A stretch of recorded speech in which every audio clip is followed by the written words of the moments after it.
the weather's nice like this tomorrow as well.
I hope the weather's nice like this tomorrow as well.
Now for a little rest after breakfast. This is the life. Wait a sec. Isn't something important supposed to happen today? Oh, today's our big day! We're supposed to leave the Fortress of Mirapede! Come on, we've got to go complete the release procedures now!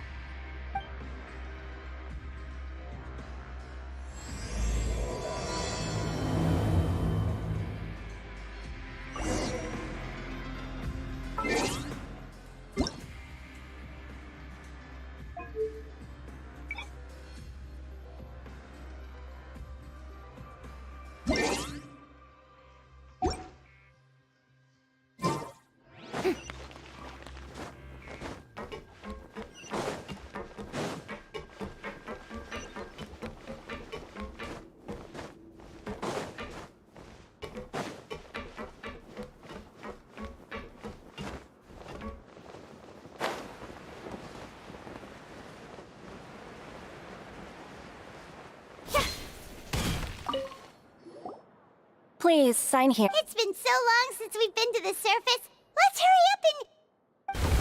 Huh? What's happening?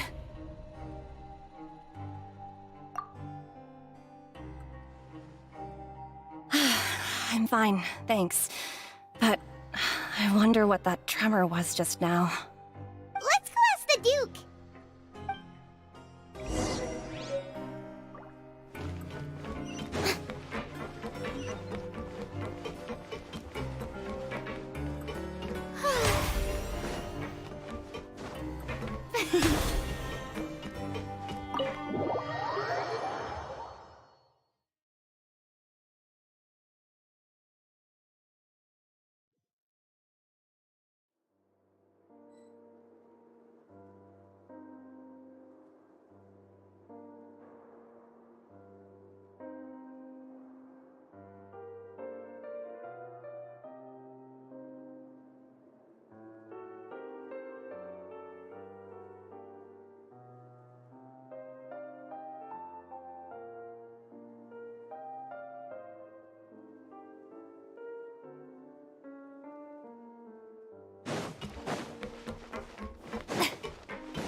Your Grace? Ah, good to see you two. Is there something you wish to see me about? Yeah, what was with that earthquake just now? Ah, that. The tremor didn't originate from the seafloor. In fact, it seems it came from the surface. Over the years of serving as the warden here, I've developed a sense for distinguishing between what occurs on the surface and what occurs underwater. Besides, the seal that Monsieur Neuvillette set in place won't fail so easily. So the fortress is okay? If you recall our last incident, if there really were a problem, there would be crowds of inmates in a panic right now. Huh, you've got a point. Okay, seems we need to get back up to the surface and ask about what happened. By the way, do you know what day it is today? I believe today is this month's pipe cleaning day. Wait, seriously? Aha, yes. Have you completed your release papers? Yep. It's you two. Are you leaving now? That's right! Today is our last day in prison! But now that Paimon says that, it doesn't feel like we were confined here. It's actually been pretty nice. Oh yeah, Paimon feels fond of this place now. Then be sure to come back and visit. I'll miss you. If you've signed the release papers, then you're free to go. The guards will escort you out. You're not going to see us off? I knew you'd ask. All right, sure. Let's go. Well, you actually agreed. No worries, you must be busy. Paimon was just joking. Ah, so you do have a polite side, I see. After being down here for so long, I imagine you must feel like you're lacking companionship. Shall I come along too? Yeah, don't worry, we'll come back to see you. Paimon really likes the cafeteria here. The chefs sure do know how to make good grub. I hope you won't be here as convicts the next time I see you. We'll do our best to stay out of trouble. Well, it seems our work in the Fortress of Mirapede is finished. That's the end of another chapter in our journey. And since Neuvillette was the one who asked us to come here, we should probably go report to him now. Next up, the Palais Mermonia. You're going to see Monsieur Neuvillette? Please pass on our kind regards. I'm sure just your regards will do, no? I believe it would be the polite thing to do. You're right. I've heard the Palais has been terribly busy these days. Tell him that I hope he hasn't been overwhelmed by the recent string of troubles.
The Palais Mermonia sure is buzzing with activity today. Halt! Huh? Oh, it's you two. Apologies. Monsieur Neuvillette did say you'd be welcome at any time. Excuse me, would you mind helping me take a look at this report? I'll be right there. Sorry, I've got my hands full here. You can see yourselves in. Everyone's so busy. Seems a lot has been happening.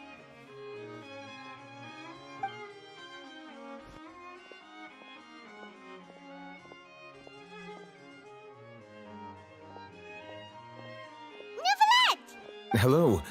You've come at the right time, but you'll have to wait for just a moment, as there are some urgent matters I must tend to first. In the meantime, please, have a seat. If you'd like to have something to drink, let the Melusine outside know. That's all right. We just ate. Very well, then. Let's take a break over there while we wait for him to finish his work.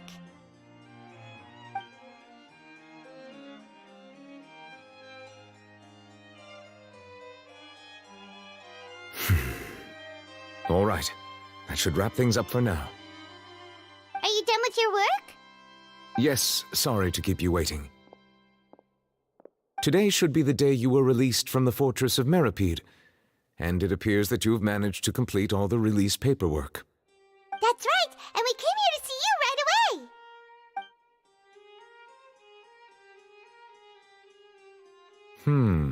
A massive whale. Do you have any idea what that might be?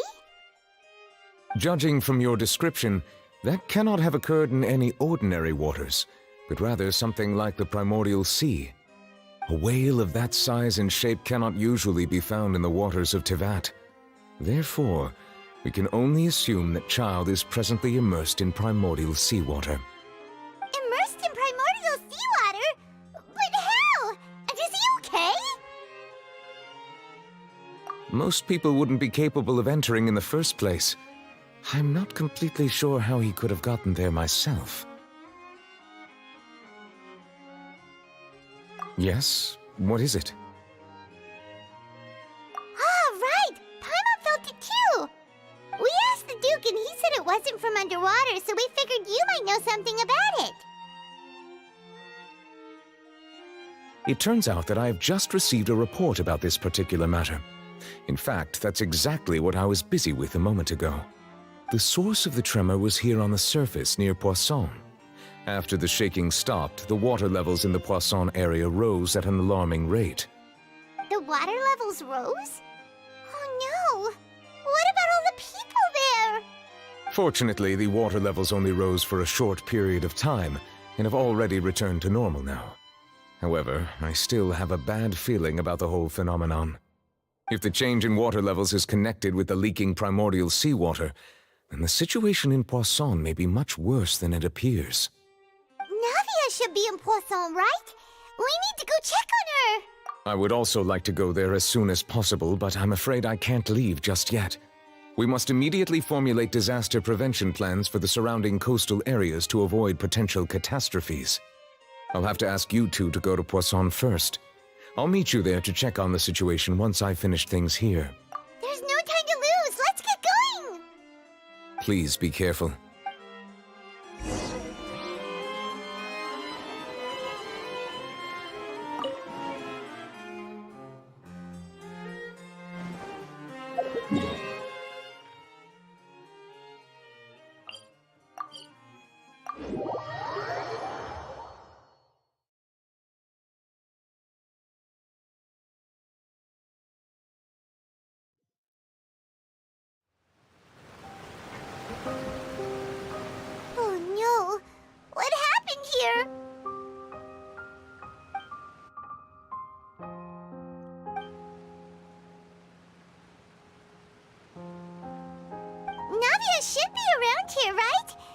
We need to make sure she's still...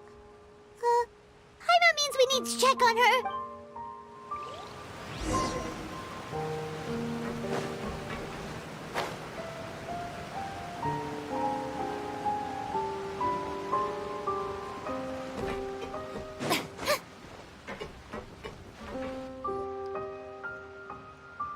We haven't seen a single soul all the way here. What will I ever do now? Look, there's someone... Just stay put! We're coming up! Watch your balance! All right, just hurry!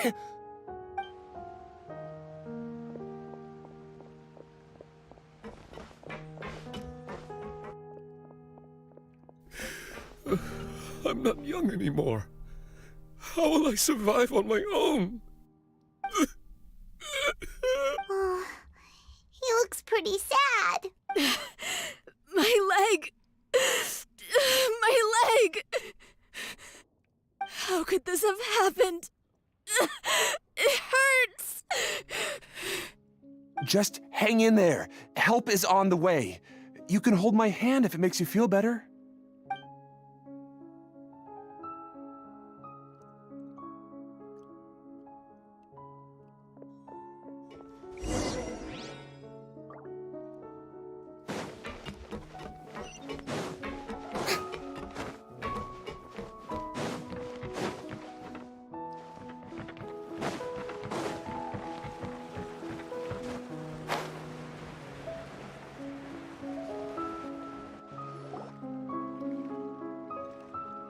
Oh, it's Navia. She's over there. Hey, Navia, are you okay?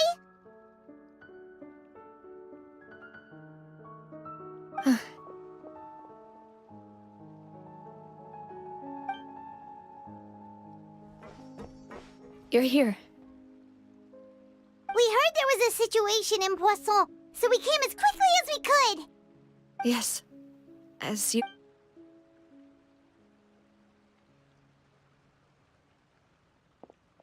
Demoiselle! There was a wounded resident next to a building southeast of here. We've already transported him to safety, but we've run out of medical supplies. He's wounded? How badly? He fell, so it's probably a broken leg. He's pretty shaken up. When the water level rose, he desperately climbed up to the roof. Once the water receded and he saw the ground, he became terrified and eventually... He jumped down then. Find the leader of Squad 1 and tell him to take the wounded resident to see a doctor. He should know where to go. Understood. I'll take over his search and rescue mission. All right. You'll be in charge. I'm sorry. Where were we? The situation in Poisson? Ah, right. A little earlier, we suddenly heard a loud noise. At first, everyone thought that something might have exploded in the waterways. But before we knew it, water started pouring out from everywhere. The rushing water seemed a little odd, almost like the unique color of primordial seawater.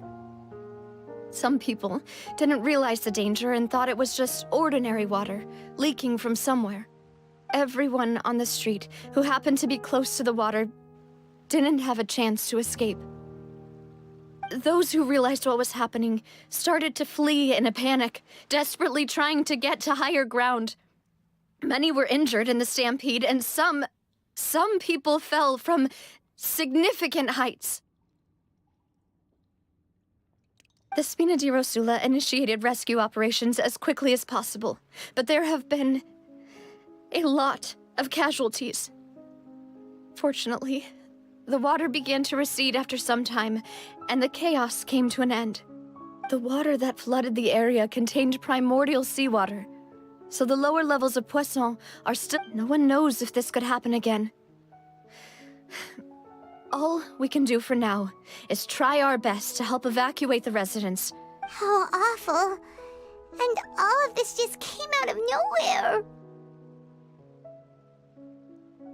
It was quite frightening indeed. I only wish... Is there any way we can help, Navia? Thank you for being so willing to help in a moment of crisis like this. You don't know how much it means to me. I really can't express how grateful I am. Don't say that, Navia. That's what friends are for.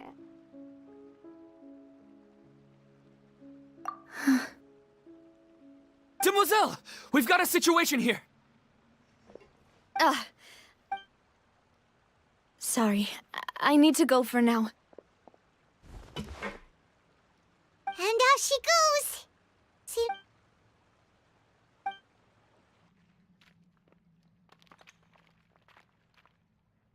Okay, the wounded are being tended to, and we finished a preliminary head count. More support has just arrived, so, of course, we should remain ready for anything, and continue doing our best to rescue others. I'll be sure to have everyone at the Spina di Rosula ready to render assistance. Traveler, Paimon, would you two accompany me to my father's grave for a moment? Huh? Right now? Thank you.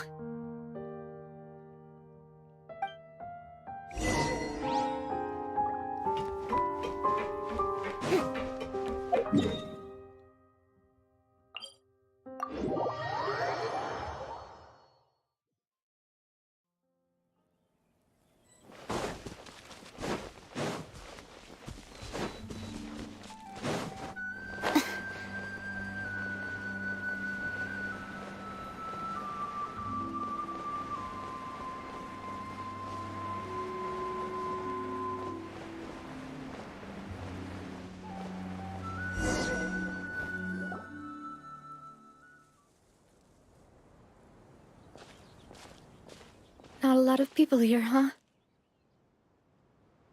Well, given the time of day and the whole situation in Poisson, Paimon doesn't think there'd be a ton of people here visiting graves. Right. That's how things are now. The living... Navia?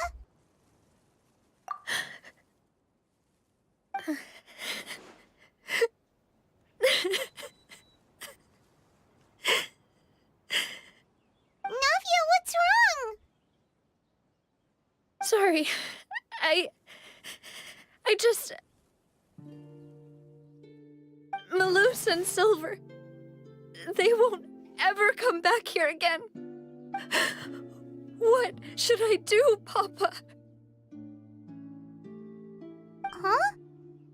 What happened to them? Everyone agreed on the rescue plan, but still... I was the one who initiated it. They were helping evacuate the residents, but they couldn't leave in time. And they were caught in the seawater.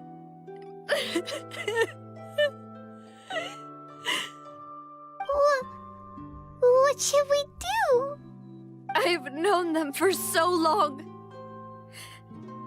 And I know they weren't afraid. But I could at least hold a funeral for my father. And I know where he rests. But as for Malus and Silver, they're just... gone. I just can't...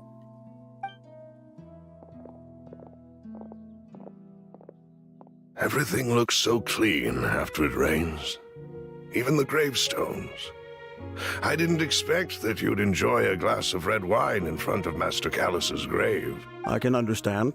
Besides... See, it's not just me. I always want to bring something when I visit Papa. Perhaps we might even have a picnic. He wouldn't be angry, would he? How could Master... Yet the cemetery is the home of those who have passed, is it not? Everyone ends up here sooner or later, no matter who you are. Buying yourself a plot in advance, are you? No need yet. But when I do, I hope you'll let me be buried beside Master Callus. Hey! Stop joking around. I'm quite serious. That makes sense. After all, besides you, Demoiselle, the two of us could certainly be... Personally, I believe we fill those shoes just... Why are you bringing this up all of a sudden? Seriously. All right. I'll remember your requests. But I'd really prefer not to talk about this stuff. And what do you mean by saving me a trip? I'd promised to let them rest in peace here. But here I am breaking that promise. I'm sorry for letting you see me in a mess like this. I don't usually cry, really. Paimon doesn't know how to help you feel better. I'd always thought I could make my wishes come true. But now that I think about it, that never solely relied on me. Many things can only be accomplished with someone else's help. Malus and Silver have helped me so much. But by contrast, I could do nothing for them. I'm so sorry. You can spend as much time as you need here, Navia. We'll stay with you. Thank you. Right now, you don't know how much that means. By the way, you can have a look at this. It's a list of victims from the incident that took place here. Obena, Khan, Burnett, Giverny, Francine, Karina, Daisy Ray. So... It's okay. I know what you're thinking. And you're right. We lost Malus and Silver. But we were able to save more than we anticipated. The overall outcome indicates that the cost was worth... Right! Malus and Silver were not the price for... You're right. What you said just now was pretty amazing, actually. Oh, Seems you've become more eloquent in the time since we last met. the knave? What are you doing here? Is everything going well on your side? Yes, my people are carrying out the mission according to your request. All the residents of Poisson have been evacuated, and we're preparing to relocate them to higher ground. As for these supplies, we have everything taken care of. There is no need to worry. Thank you very much. Wait, do you two know each other? We just met recently. Right, Miss Navia? Usually, I would call this a coincidental encounter, but that doesn't quite fit this time. Besides, it never even crossed my mind that a Fatui Harbinger would come looking for me. Thanks to the Knave, Spina di Rosula received generous support from the Fatui, which allowed us to complete the rescue and evacuation work so quickly. Mutual aid is essential to fostering positive developments. We were already in the area, in any case, so it was nothing. That said, I must say that you're a lot sharper than you let on. I'm sure you understand what I mean. I apologize for all the ways in which I tested you previously. We've never worked with a Fatui before, and it's extremely important for us to know who we're working with. My subordinates have reported that Fatui soldiers have been observing water levels and taking head counts in various locations. I hear that they've also prepared a large amount of emergency supplies. I'm quite surprised. This is nothing to brag about, nor do I intend to. It is simply the way of powerful organizations to act forcefully, whether they are doing good or ill. You've witnessed that firsthand, in any case. As I've told this traveler before, I know of the prophecy, and I intend to prevent the impending disaster.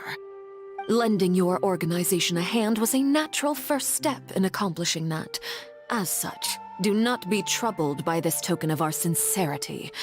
Perhaps one day, you'll also be able to help me in the same way. Without your help, there would have been many more casualties. I won't forget your kindness. Furthermore, I sincerely regret what happened to Malus and Silver. I only wish that my people could have arrived a little earlier to prevent this from happening. Don't say that. You and your subordinates did everything you could. As Paimon said, Malus and Silver didn't choose to sacrifice themselves for any specific person. And they weren't the price paid for other salvation. They chose to become heroes themselves. I've never liked hearing people put it that way. It's like trying to relieve pain by saying some noble-sounding words. But right now, there's nothing more suitable. They really did become heroes. You're right. I'm sorry for your loss, Miss Navia. Water is life to Fontaine's people, and it also spells disaster. It's no wonder that people always say that prophecies represent fate. Fortunately, I've never been one for such opinions. So, you're one who will try to change fate, then? Of course. That is why I'm going to Hotel Bouffe de Thé. I still have some things to take care of, and the children need my attention. By the way, Traveler, Paimon, one more thing. Alright, then we'll just... Huh? This isn't right. Paimon thought you would ask us to walk with you for a moment so you could tell us something in private. That is a clever and useful conversation technique, which I do like to use when necessary. But there's no need today. It would not hurt to have Miss Navia listening in. Traveler, I'm sure you remember that I said we could work together when we had the chance. You and I both know that there may be issues with the Primordial Sea. Previously, it was the Fortress of Meripede's sluice gate, and this time it was the water levels in Poisson. These are both signals. Indeed. Allow me to share the latest intel I've received from the House of the Hearth's intelligence network with you. During some recent investigations, a child claimed to have discovered some ruins near Poisson.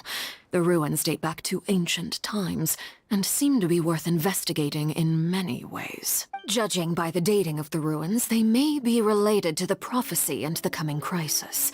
The situation is becoming more urgent, so any pertinent information will prove extremely precious.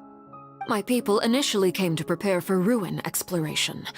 Unexpectedly, this disaster struck, and at present, we're all busy prioritizing the rescue effort. So that's why the Fatui were already in Poisson. I wanted to take the children along, but unfortunately, Linny, Lynette, and Fremine have all been dispatched to higher ground to assist affected residents.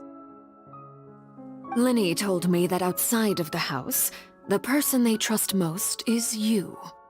Which is why I want to give you this task.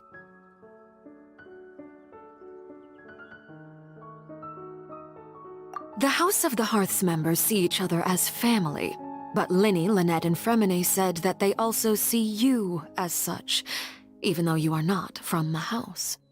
I'm sure you already understand how earnest they consider their friendship with you to be. Oh, that somehow makes Paimon feel kinda happy. The intel I just shared about the ruins could fetch a high price. But since the children consider you family, it's only natural that I freely share it with you. Got it! So all we gotta do is go to some ruins, right? We can handle that. Excuse me, but may I tag along? You wish to join, Miss Navia? But are you sure you're up to exploring some ruins? You need to rest. Well, I'm sad, yes, but I can't just go back and plop myself into a chair by the roadside and do nothing. There's no point in being depressed while we still have a disaster on our hands. As my father's successor, I must live up to the hopes he had in me. Besides, I'm also doing this for myself. I need something, a distraction, to keep my mind off Malus and Silver. Since you put it that way, I have no objections. What do you say, Traveler? All right, the ruins... Okay,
these the ruins the knave was talking about? They seem to be pretty ancient, all right. Let's go in and have a look. Just be careful.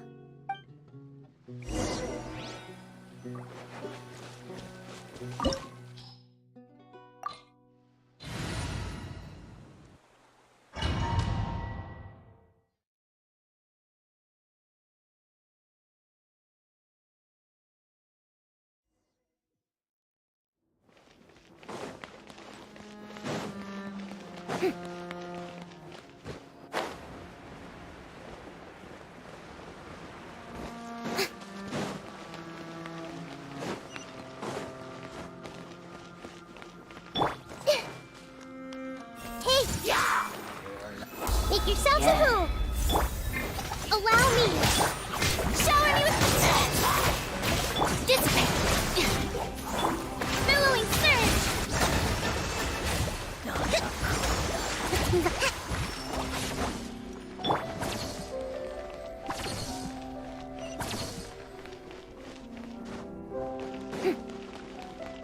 Watch it! The floor here isn't safe! Everyone hold hands! Rest and rebuild! Get with me! Yoo-hoo!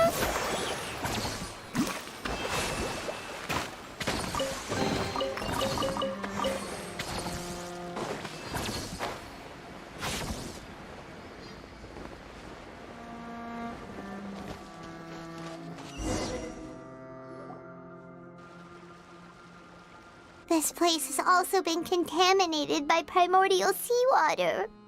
Yeah. And a lot of it, too. A Fontanian would most likely dissolve the moment they fell in. Right! You can't go down if there's primordial seawater. It's too dangerous, and it won't be any help for you to just stay here. Don't get by my wrong. We're not saying you're useless. It's just that... No, you're right. I can't do anything in this situation.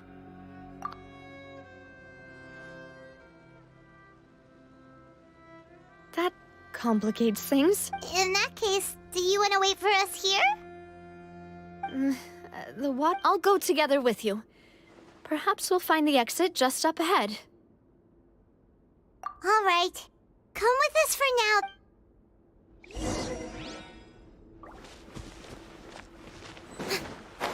Oh no, it's a dead end! Let's try climbing over from the side.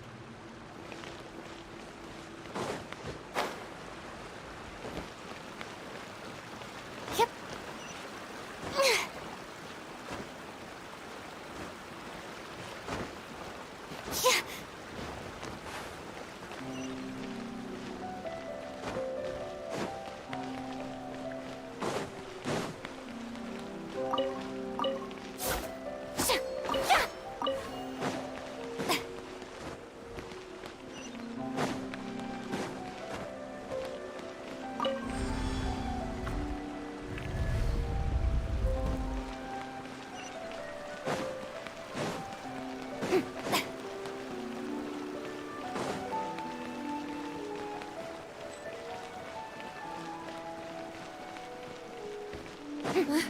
Wait! There's something wrong with this bridge! Run for it!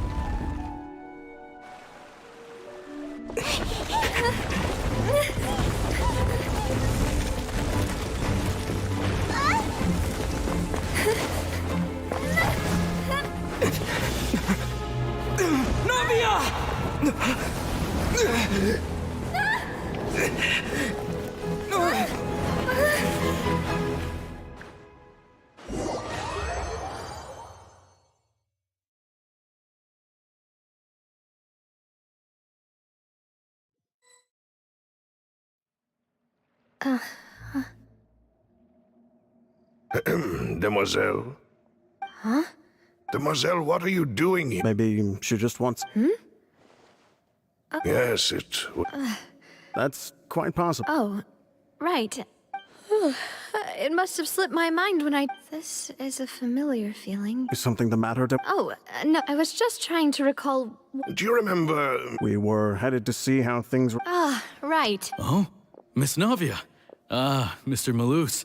And Mr. Silver, too. How... I've been great. They were knocking at my door. Sometimes. Oh, yes. Miss Navia, these are some flower seeds that I prepared. Please take them. I don't know what... Did you cultivate them yourself? Why, we can have as many pots as you'd like, demoiselle. Perfect. In that case, we'll swap out some of the decorative plants. Very well. Wait. Something seems to be off here. Excuse me, madam. If I'm not mistaken, your name is Burnett, correct? That's right. Is something wrong? No, it's nothing. This is the first time we've ever met, but your name... I've heard this name. And why are there so few people around here? Where did everyone go? We must mind the time, demoiselle. We still have important things to attend to today. Huh? We do? Like... Well, now, did you... Miss Navia, here you are. I've been My trial? Wait, Yes, she's right, demoiselle. It's just about time now, so we should get going. Oh?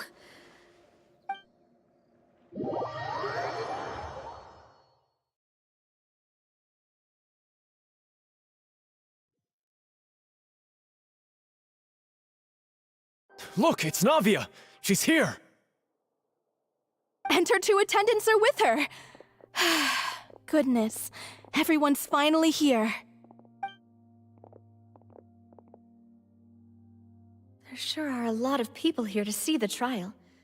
And they all seem to be oddly Karina, Desiree, Joyville, Jolien, Essen. Why are so many people here? And as for the judge... huh? Where... Please sit in the defendant's seat. Don't worry, Silver and I shall accompany you. All right. But are you sure you can stand... Typically, it wouldn't be allowed, but today is an exception. Hey, what kind of place do they think this is? Come on, do they have any idea what they're doing? Seriously. Enough with the whispering! Could someone please tell me where Monsieur Neuvillette is? And what— My dear Miss Navia, have you not yet realized what you've done? In that case, allow me to explain. As all here know, you are Master Callus's successor, the head of the Spina di Rosula, someone held in high regard by every soul in Poisson. After you took over the Spina, you treated all of us just like the late Master Callus had. If anyone in need reached out to you for help, you responded. Not only you, but your butler, your subordinates, nearly everyone in the Spina di Rosula fought for the well-being of those in Poisson. Wait a moment. Aren't you just proving that I'm a good person? Yes, correct. Absolutely right. And that is why you stand accused. You have helped so many people get through so many difficulties. You are one with us. We are inseparable. We are one big family, all of us who are from Poisson, inextricably linked. And with you being so important, we couldn't possibly do without you. Therefore, this fair and honorable court shall declare you guilty, and you shall stay here. You will be together with us forever. Huh? What are you saying? Everything you have said is correct. I have indeed done a lot for my hometown, and I would be willing to be with you all, but what is the purpose of having me stand here like this? What is there to discuss? Ah, well, if that's what you think, then I have no further comments. How wonderful, Miss Navia!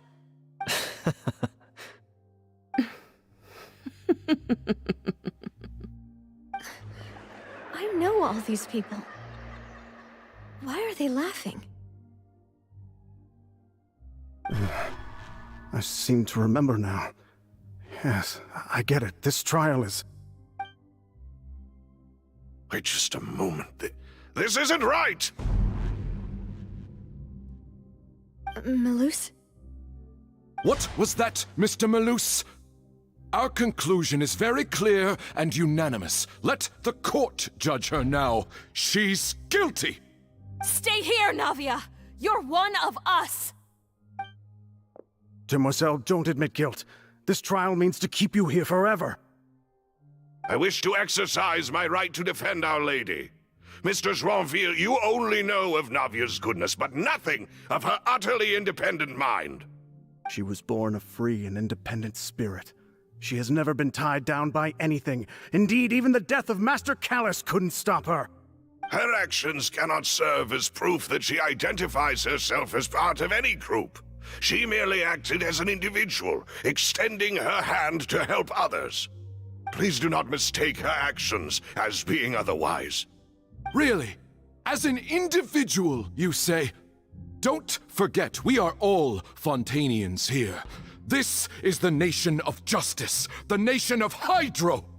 Even if Miss Navia only voluntarily rendered her assistance, that doesn't change the fact that her beautiful soul must return to everyone. Water accepts all, blends with all. It will surely accept her kindness. Everything is measured here in the nation of Hydro, and in the end, everyone shall meld together. Thus, when a unanimous opinion emerges, that opinion represents justice. Now I speak for everyone. Our opinion is consistent. Navia should stay. We and Navia are one. And you would call this justice? Preposterous. You are merely jealous that Demoiselle still has a chance to exist as an individual. Have you forgotten how much you all once longed to become individuals, to become independent? Do you mean to defy our justice? If your justice is flawed, then why should we acknowledge it? As you said, we can also have our own justice. Silver and I shall defend Demoiselle. And that is how we will enforce justice. Ugh, my head... It hurts. Demoiselle! Silver, it hurts. My head is spinning. All I can see is stars swirling in front of me. I remember now. Everything that seemed odd from the very beginning.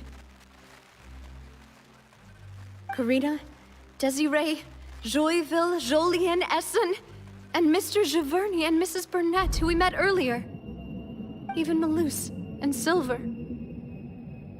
I don't want to admit it, but they're all dead.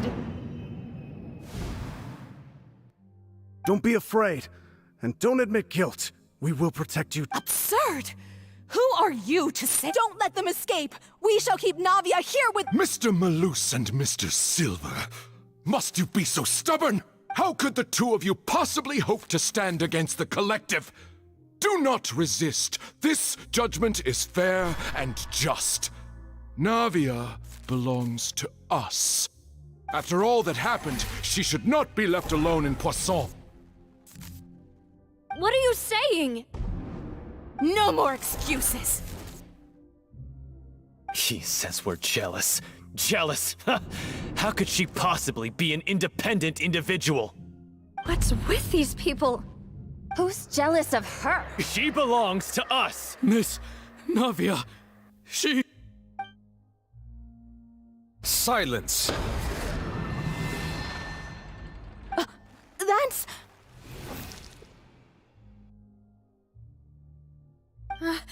Monsieur Neuvillette! Such commotion is prohibited in the court. The accusations you just presented are nonsense and cannot constitute a proper trial. The court will adjourn for the rest of the day. In this, I shall hear no objections from any unauthorized party.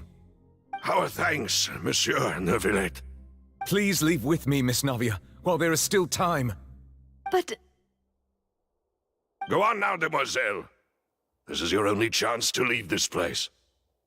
What, can't bear to leave us behind or something? Malus. My apologies. I couldn't resist making one little joke once I realized that this shall be our last goodbye. Malus. Silver. Quickly! You must come now! Goodbye, demoiselle. Farewell.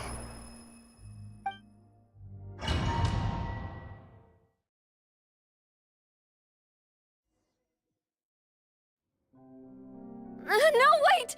Just a second! Navia? You're awake. Good. I must have been dreaming. Malus and Silver were still alive, and they were defending me at some insane trial. It looks like you're all right. Did all the sad feelings cause you to have a nightmare? Paimon could give you a hug. The ruins you were exploring suffered a cave-in.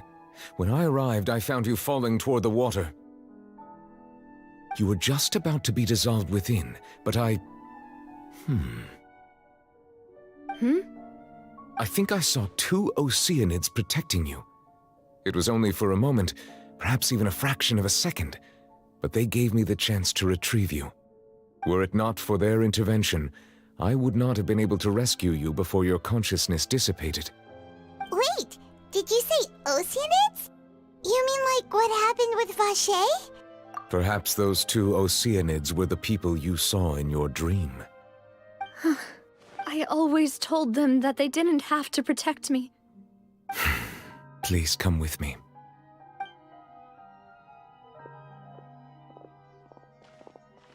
Neverlet, are you okay?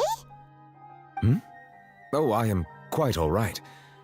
Perhaps there's something we could chat about? Why do you look so stiff all of a sudden? Oh, Paimon knows. You're the type who feels awkward when there's nothing to talk about, right? I merely thought that we should give Navia some time to herself. Huh? Why didn't you just say so then? Don't you think it's even more awkward to call us— I suppose so. Ah, Sigewinne. I hope all is... No way, don't worry. I see. Well, that is good. Oh, and the Duke also says hi. Even though Sigewinne made him do that. He hopes that you haven't been overwhelmed by all that's happened lately. Thank you. I have indeed been busy lately, and I also hope that everything is going well in the Fortress of Meropide. He still doesn't know what to talk about. Let's chat about... So, Neverlet, you're probably quite the swimmer, huh? Yes, of course. This isn't going anywhere. Yes, in fact.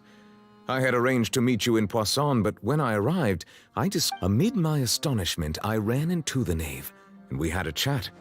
She and... Yeah, we originally planned to meet up with you, but we thought you might still be busy with all those official documents. We didn't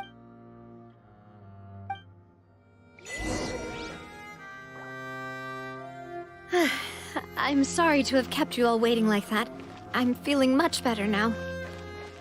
I guess we should get going again. Will you come with us, Monsieur Neuvillette? Yes, if you wouldn't mind my company. All right! Another one joins the party! Let's get going then! Mister, allow me! Shower me with praise! Dissipate! Out of my way!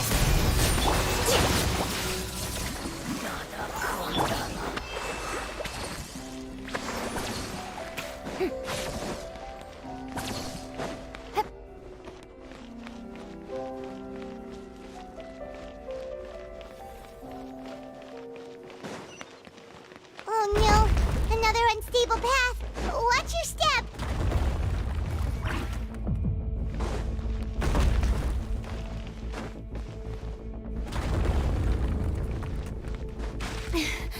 Huh?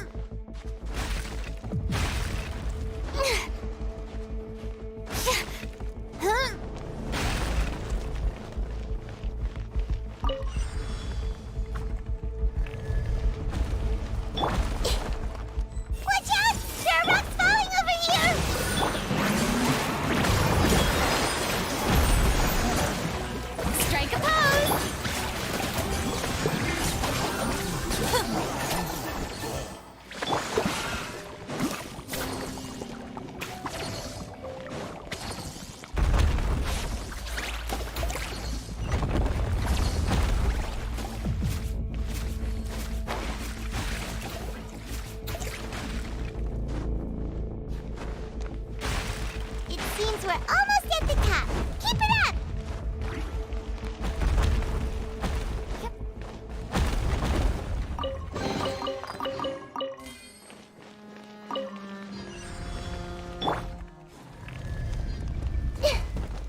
Grow, grow, grow!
Looks like we've reached the end. This is the place. There should not be any other hidden spaces in the vicinity. The path sure had some twists and turns, but it turns out that this place isn't actually that big.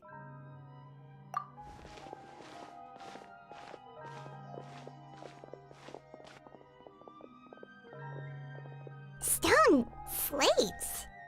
It seems like they were put here as an offering. Could we take them down and have a look? Perhaps we should just leave them be for now.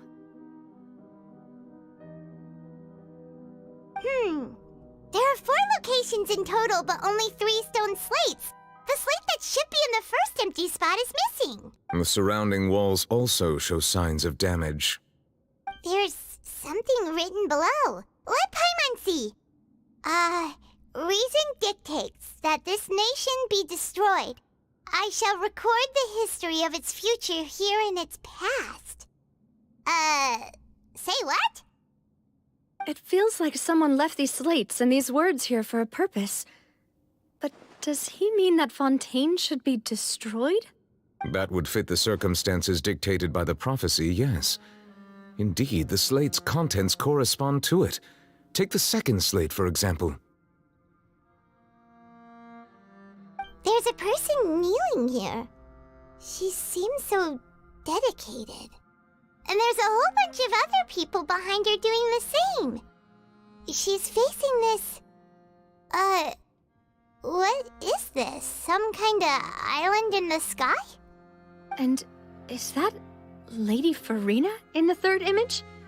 Did the Hydro Archon fall into the water?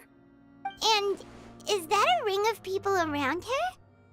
Paimon doesn't quite get it. Are they all in the water? The fourth image. I know this one. This exactly matches the content of the prophecy. The people will all be dissolved into the waters, and only the Hydro Archon will remain, weeping on her throne.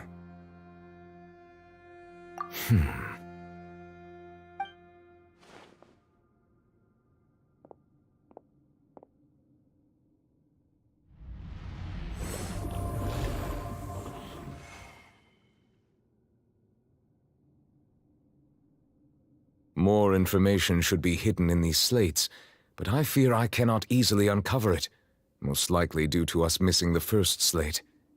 I am very sorry. Don't blame yourself, Monsieur Neuvillette. Deciphering ancient stone slates isn't one of your duties. Ooh, Paimon's getting the chills just looking at these slates. This says that it's the history of the future, right? That means the prophecy's sure to come true. I really hope it doesn't mean that. Still, Paimon feels like these images are kind of weird when you look at them together.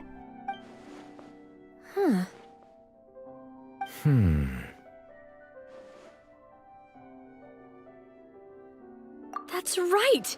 If the images are in chronological order, shouldn't the fourth, the waters drowning Fontaine, come before the third, where the Hydro Archon herself falls into the water? And yet the order is reversed here.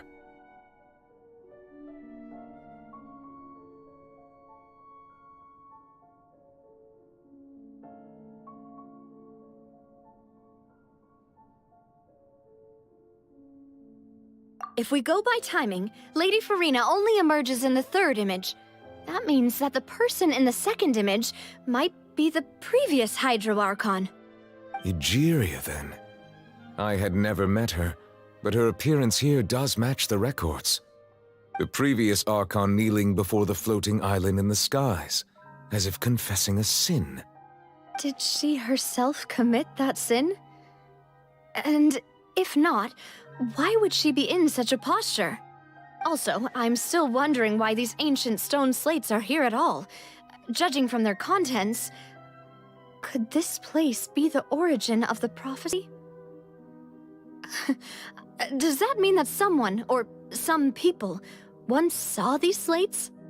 But who would have created these slates and left these words here?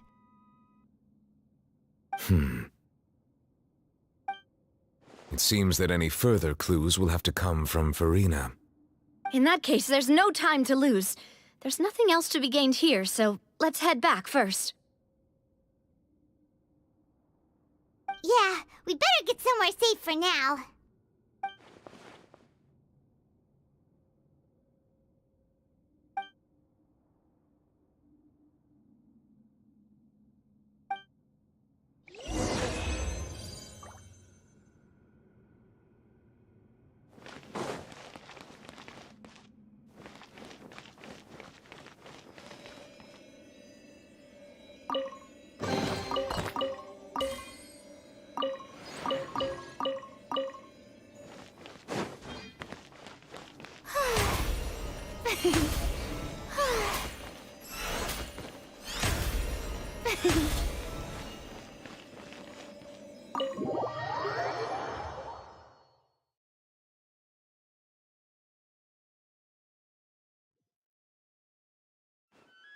Let's split up here.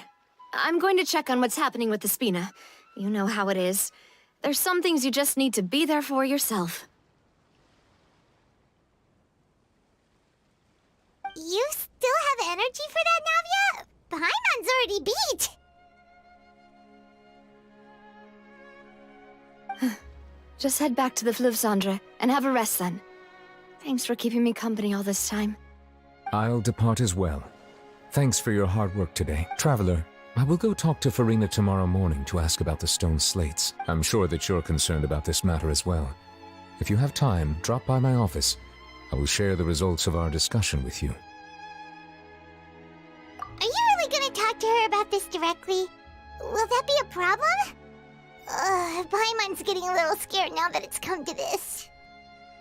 She has long been harboring secrets and will not give them up easily. Alright, we'll leave it in your— I will be carefully considering my words tonight. Traveler, Paimon, our safe house at the Fluvsandre is always open to you as ever, so please don't think you're an imposition. Alright, I'll be on my way then.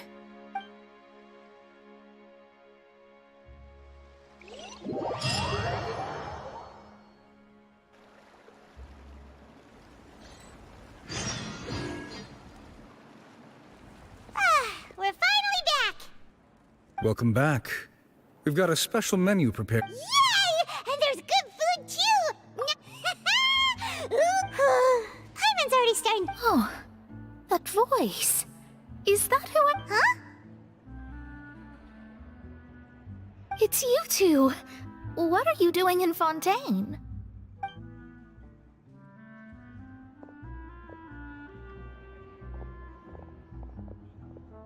Mona? Seriously, nobody just uses a scry glass whenever they've got time to just see who they'll meet on the road. Still, we didn't expect to see you. Well, I have some business to attend to here, so I booked a hotel in the city. Why did you think— Well, I used to have my own. There was nothing for it. Nope. Although it is used by— Wow! I reckon so. In any case, I'd give my disciple a name like this as well, if Astromancer Barbaloth Trismegistus. Whoa, that's a long one. My name means Mona the Great Astrologist. As for the old hag, hers is, in plain speech, the thrice as great Scholar of the Stars. Just take it as a title specific— Thrice as great? I know, right? Talk about excessive. Megistus is thus the calling card of our school, so to speak, which makes it about the same as a... That sounds terrible! Ugh. But anyway, you're not Fontanian, are you, Mona? You're Well, I was born in Mondstadt, yes. My parents migrated to Dornman Port, and I traveled with the old hag for a while, after which I settled down in Mondstadt City. Oh, that's a good thing then. At least we know you won't be dissolved by Fontaine's waters. Speaking of that, I'm sure you're aware that a bunch of things have happened here in Fontaine, right? I know you're not a local, but I'd avoid getting too close to any water that looks strange all the same. There's something ominous about it. Well, the water, I mean. That was the main reason, yes. Just a while back, the Steambird invited me to take part in a panel and speak about the circulation of... The invitation was sent quite early on. What do you make of that? What I can tell you, I'm afraid that on the flip side... A visionary? Of course. The old hag could do it, and I'd bet... Thanks, Mona. Oh, well, this is something only I can do, after all. That's the greatest of astrologers! Indeed, indeed. That's the spirit. Oh, sorry. I came to see what all the commotion was about. Oh, whoops. Guess we were getting a little too carried away there. Well, I'll go tend to my own business now. And there she goes, quick as rushing water. And here we are with the spin... If Paimon hadn't spoken for you, it'd be you getting all the weird looks. That's more like it.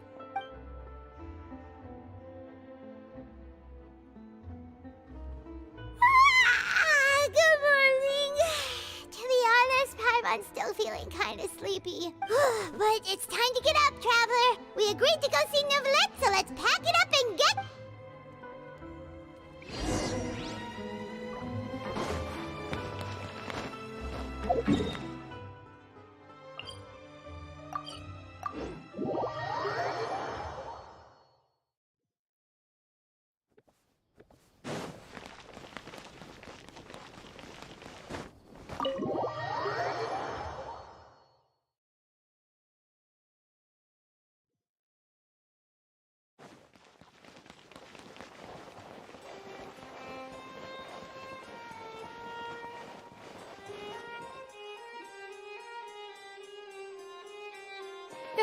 You're here! It's... Monsieur Neuvillette and Lady Farine.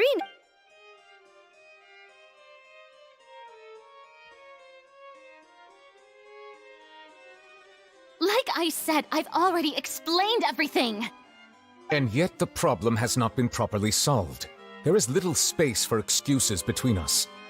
It is not my intention to offend you, but please, tell me where you stand.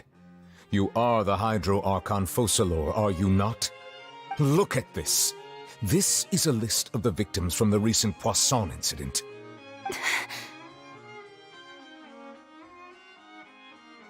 You mean... they're all... We did not arrive in time to avert this disaster, and I will not have it happen again. I will say this once more. You must tell me everything you know. Yesterday, I found 3 stone slates in some ancient ruins near Poisson. Do you know anything about those? Seriously? You're questioning me like this is a court case now. I don't know anything about that. But you found them in some ancient ruins, you say? That's correct, which is why I came to ask you some questions. There should have been 4 slates, but one of them was missing. The other 3 feature different images that seem to correlate to the prophecy. The prophecy? The second of these slates depicts the previous Hydro Archon Egeria kneeling before a floating island in the sky, as if confessing something. Do you know nothing of this either? I don't. I've never seen such slates. I'll ask you again. Do you really have no information regarding the previous Archon? My deciphering of the slates indicates that the Hydro Archon Egeria once had to confess to, or apologize for, a certain sin. If anyone would know about it, it should be you. All gods don't have the same secrets, you know. She was herself and I'm me. Is it really so strange that I know nothing? I understand your concerns, but I'm sorry. I just don't have anything to tell you. Forgive me for saying this now, Lady Farina, but I have long known of your various secret investigations into certain matters. There are several indications that you have been investigating the prophecy on the sly. This is not strange in itself, considering that you are the Hydro Archon. But it is strange that you should also claim to not know any of Egeria's secrets, as well as do nothing following your inquiries. You have never been as superficial as you have presented yourself to be, nor are you a fool. And yet, your behavior is very inconsistent.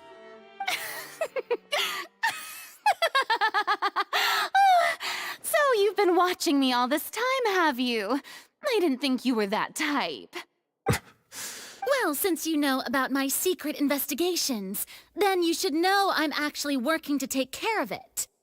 There's no point questioning or suspecting me. You're the Eudix, but you're still my subordinate. You should be following my lead. Just trust in me. You're Archon, and do as I say. Never mind whether you can truly convince yourself to or not. It'll all turn out fine. That's all I have to say. We do not discuss— Oh! The opera's about to start. Toodles!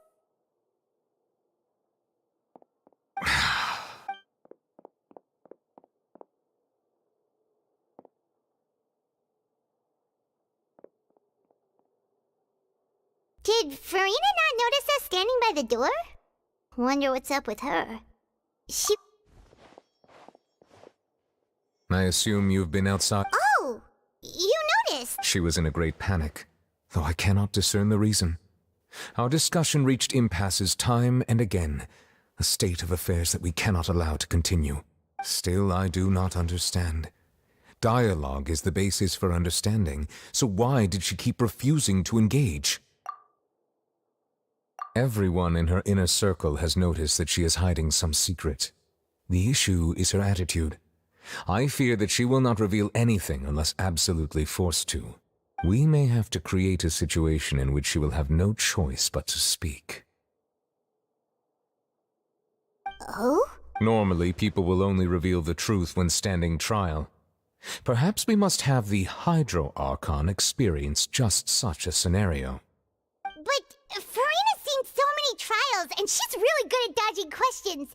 How do we make sure that she won't just slip away at the first chance she— We will need to consider this thoroughly, join forces with various parties, and then— If at all possible, I would prefer to recuse myself from this affair, but we must prevent the prophecy from coming to pass. This may be cruel to her, but all Fontaine is But who will lend us their aid to do such a thing?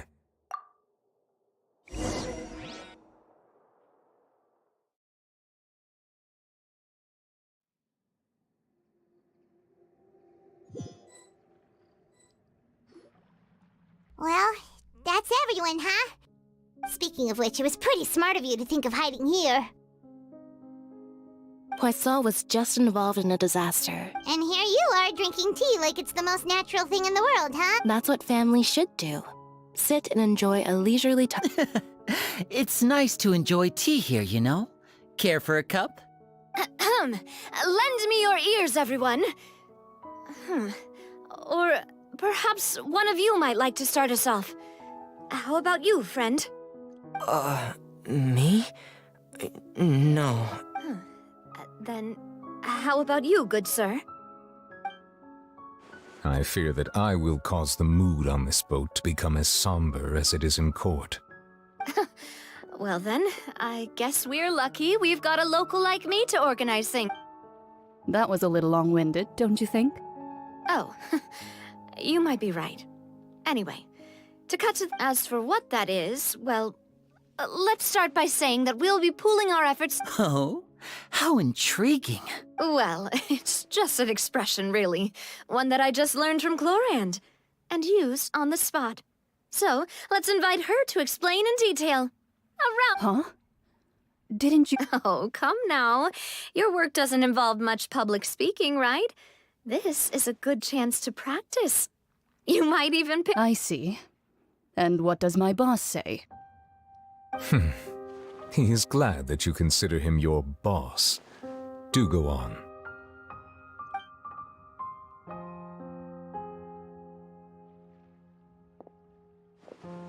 In that case, do any of you have experience hunting? Not that I recall. Fremine and I once used a wooden stick in a basket to catch wild rabbits when we were younger. As for Lynette, oh, right. You were sick that day, weren't you? I've also gone diving to catch some fish before. Does that count? I'm afraid not. You may or may not have heard, but Fontaine once played host to a group known as the Marechaussee Hunters. Though that was their name, they did not hunt animals, but rather various monsters left behind by the ancient dynasty of King Remus. Today, Fontaine's monster population has already thinned greatly, so the hunters have blended back into society, taking up arms in other lines of work. They even left a unique methodology of hunting in their wake. A trap comprises of the following components: bait, a trigger, and a containment device. So, if we were to build a trap together, right now, what would you choose to build it with? For me, I would prefer something basket-shaped. Our line of work requires a deft hand. You used some of those techniques while moving the people of Poisson, didn't you? Yes, and I'm afraid I can't claim that as my strong suit. I prefer more stable methods, like placing bait in the water and waiting for the fish to come within reach. That's the kind of method I would count on. Calm and steady. Exactly the kind of person who would catch loads of fish. And I can be their assistant. With discretion, I remember that you I did. And that would be a good way to go about it. If they're realistic enough, animals of the same kind will follow them all the way to the trap. What about you, Monsieur Neuvillette? I fear I do not have any That makes sense. But I do have one more question. If we were to create a I would like for it to be effective, but... If we wanted to kill the prey in one strike, we would need a powerful implement. However, that also... Wait, what? Only a hunter who's a... If our means of capturing and dealing with our prey is to put them on trial, but we shall require much more courage than any hunter to judge a god. A being whose seat is an exalted throne. Oh, so...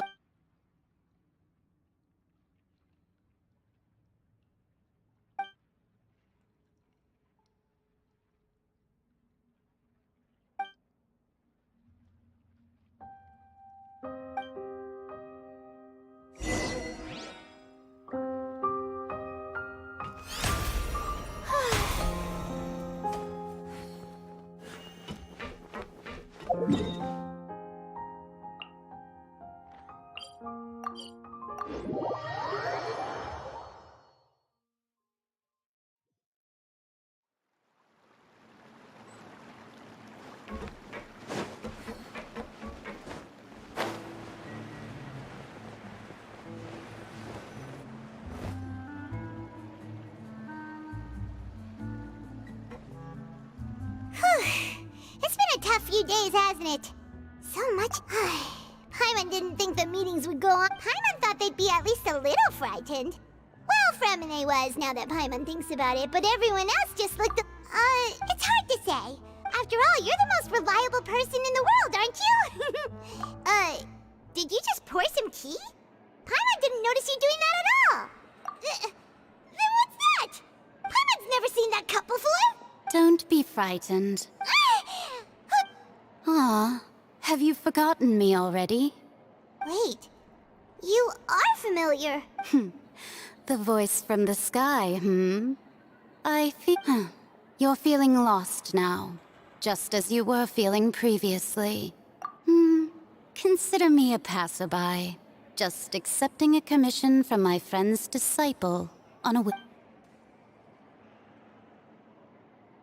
The prophecy. Yes, what has been prophesied will be fulfilled. You may view such things as the history of the future. What? I believe you have witnessed a failed attempt with your own eyes. Can everything in Tevat so easily be... Just as prophecies are the things that you shall see different from the fate that the gods perceive. What? I believe that you understand, right? Ultimately. The voice.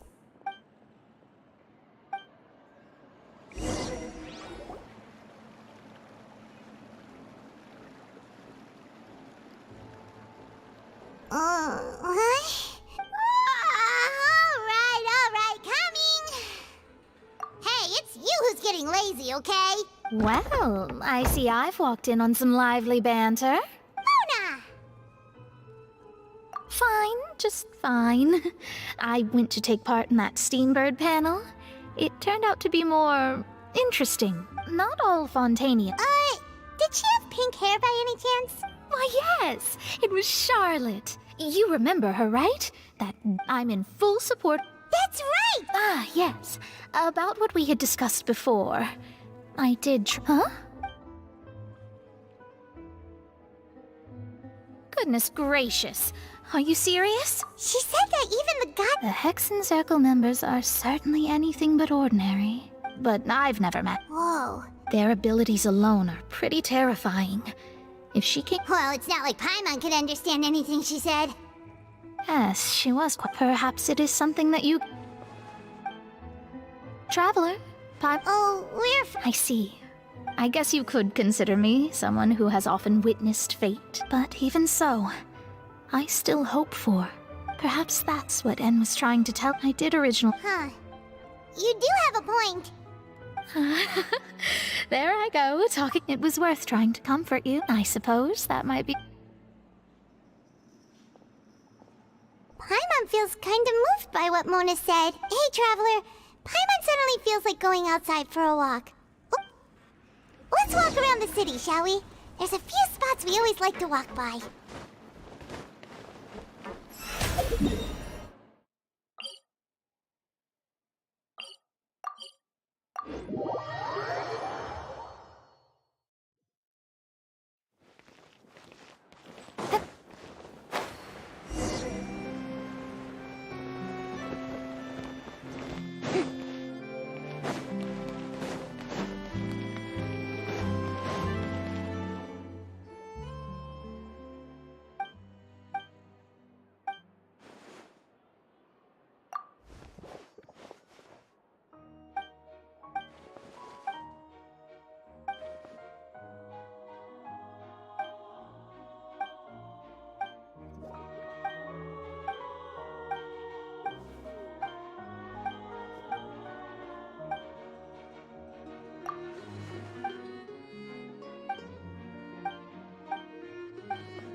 The show begins!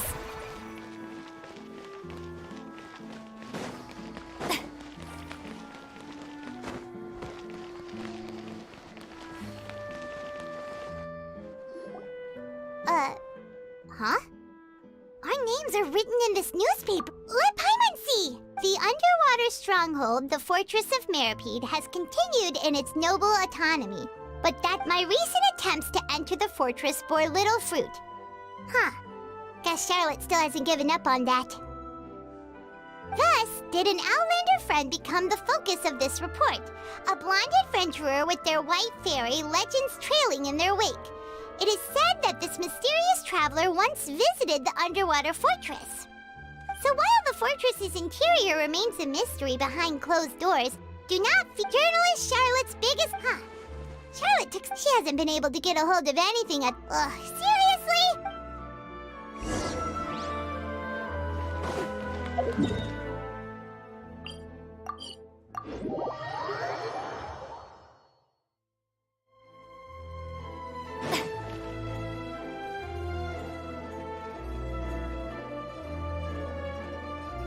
We're here! Paimon's hungry. Should we go in and get something to eat?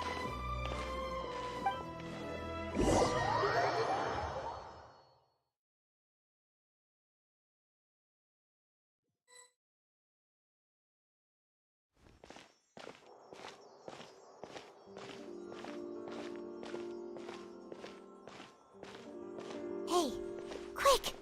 Look! That's the limited edition only 16 slices a day cake! It was so delicious the last time. 1 slice of cake, please. Someone showed up after all.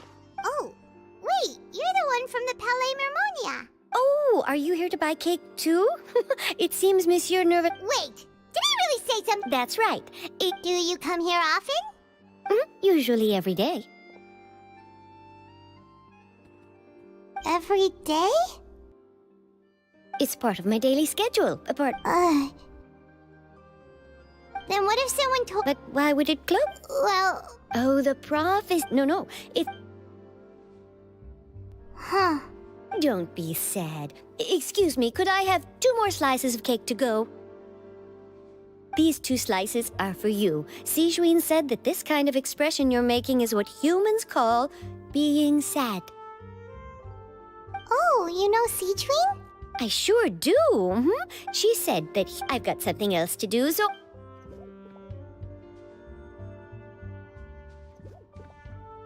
And there she goes. All right, let's dig in. I'm unsure this cake will be delicious. It's more delicious than last time. Sure would be nice if we could always eat delicious food.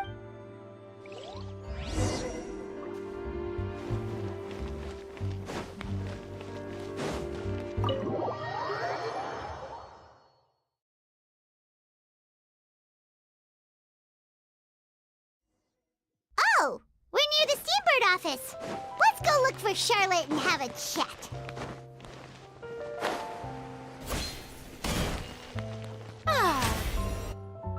Wow! If it isn't the Traveler and Paimon! Oh, have you seen the article I wrote about you? Ha! You've got some nerve! You just used us to make some quick mora! Oh, you needn't worry about that. I heard that you were in Poisson some time back, so I sent you a letter to discuss just that. It appears you didn't receive it, though. It's all right, though. I've set aside the... Really? Oh, you're the best! You're almost a little too easy to win over, Paimon. If I were a journalist with ulterior motives, you'd be in trouble now, you know. Oh, Paimon knows you're not like that. Still, what brings you here all of a sudden?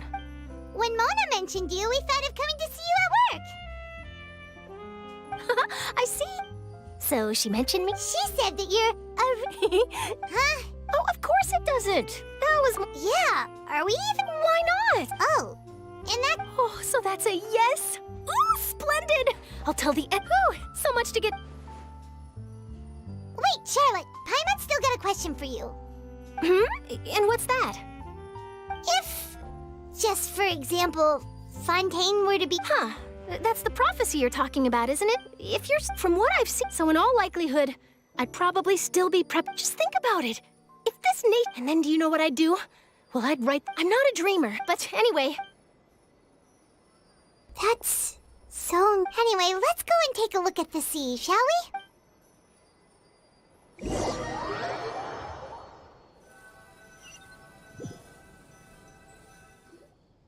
The sea breeze and scenery can be a pretty... Paimon's been thinking... If it wasn't Fontaine, but all of Tevat that... No, Paimon should ask... We've always been moving to the next destination. You mean, still traveling? Huh. Wait, isn't that what we've always been doing?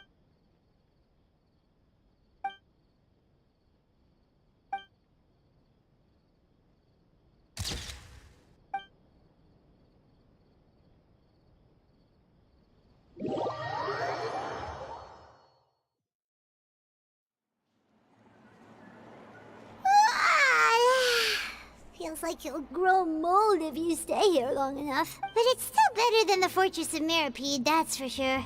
It's not only damp there, but salty too. Ah, so the two of you are still here. Wonderful. Oh, you're from the Palais Yes, I'm Isadora. Monsieur Nervillet sent me to look for you two before. I heard that afterward you went to the fortress. Not at all. I'm well aware that you're friends of his. Actually, I'm here to pass along. Yes, and. A riot? Well, that Lady Farina was watching a performance at the Opera House. And while she was resting during an intermission, some other audience member loudly accusing her of. And before she could, the crowd continued to grow. So people have. I agree. So what happened after? Seeing that the Maréchaussée Phantom had. So you. That's right. That said, I don't think there's much to worry about. Good. Don't worry. Is that. Well, sounds like we should hurry over to Poisson then. If we know, and as when Nervillet, it would be hard. Paimon thinks for. Huh. Well, what do you think? In that case.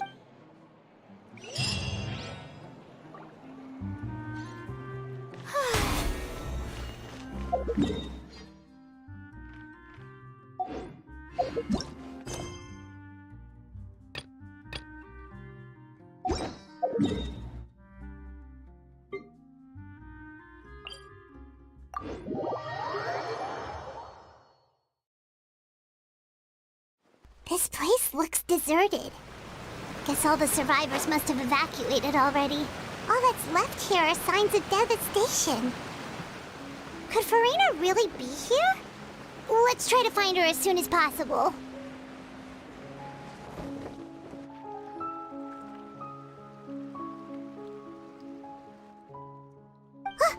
That's Farina, right over there.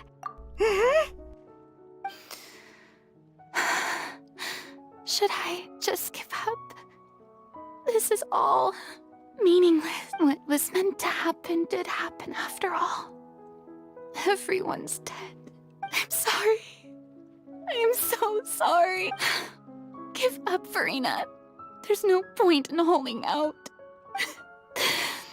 I'm sorry, but what can I even do other than to repeat meaningless apologies over and over? Who's that? Don't worry, Farina, it's... So, it is you. Farina, you were crying just... What do you mean, tear stains? Who did that They even did. Oh, and I'm sure Neuvillette and those people from the Maréchaussée Phantom are... Of course not! Hey, there she is! The Hydro Archon's over there! Quick, after her! Farina, those people seem to be after you. They are? They're just some... That's against the rules. I can't let them get their way. Farina just ran off! Quick, we have to catch up with her!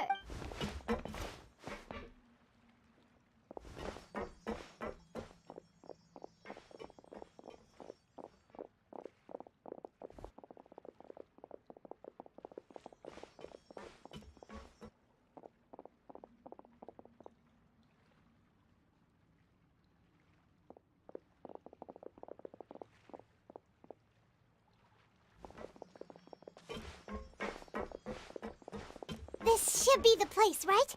Hey, Farina! There's a good hiding spot over here! Quick, come to Paimon before the rest of the... What? What is this place? Hurry, they're almost here! Fine, fine. I suppose haste is warranted.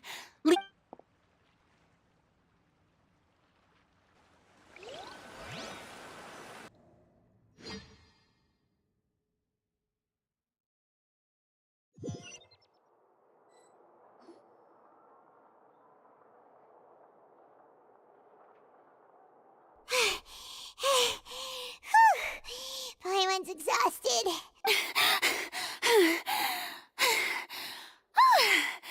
I'm so tired.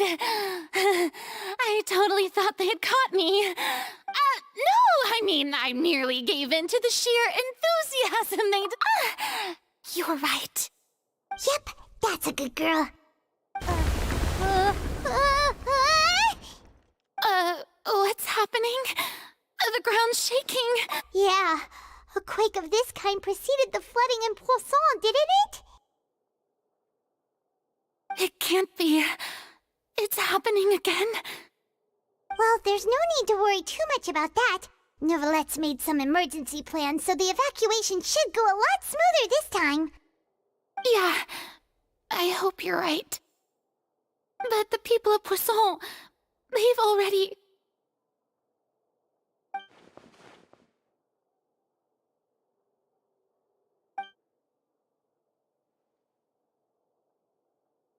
It's true. I've been investigating the prophecy for hundreds of years. I once had informants all over Tevat, searching for clues and feeding information back to me. I've tried all kinds of ways, too, to hold back the sea. Anything to keep the coastline from advancing. But all my efforts proved to be futile in the end. Really, the truth has been clear to me for a very long time. We cannot make an enemy of the divine. No matter what we do, the will of the heavenly principles will have its way, and the prophecy shall be fulfilled. Give up. I do love the sound of that phrase. It would mean finally coming to terms with fate, but also for me to finally be free. Indeed, I've thought about giving up so many times, especially after we almost lost Poisson. Fate, but just now, it all became clear to me. I still don't have the right to come to terms with fate on behalf of everyone else. As long as the final moment hasn't come, it's still not too late. Don't worry. I will keep hope alive for everyone. Well, that's enough for now. I got the impulse to play the stricken maiden, but honestly, considering my rank and station, that wasn't a good fit at all. Don't take any of what I just said seriously. How could I possibly let Fontaine fall to the whims of trivial prophecy? Come on!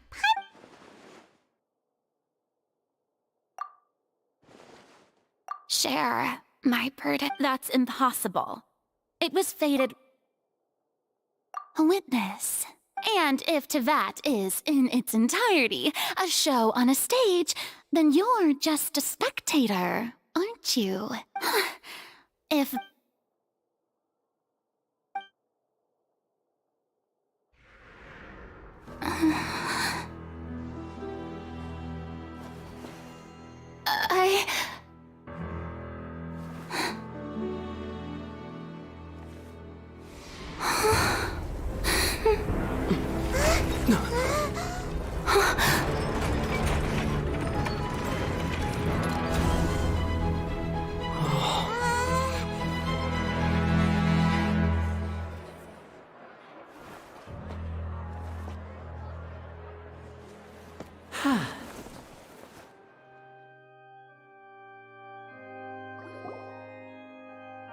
Ladies and gentlemen, this concludes my opening performance. Now, without further ado, we may proceed to the trial of our... So this is what it is. Yes, you deserve praise for the effort you took to raise the dramatic stakes. Do not forget, however, that I am Focalor, the god of justice, the embodiment of justice itself.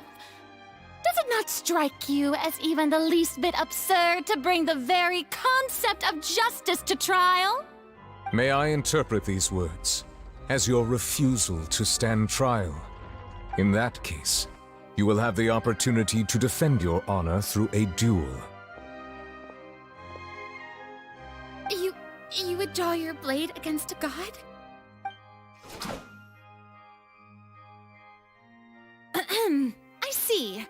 It seems like you have made up your mind.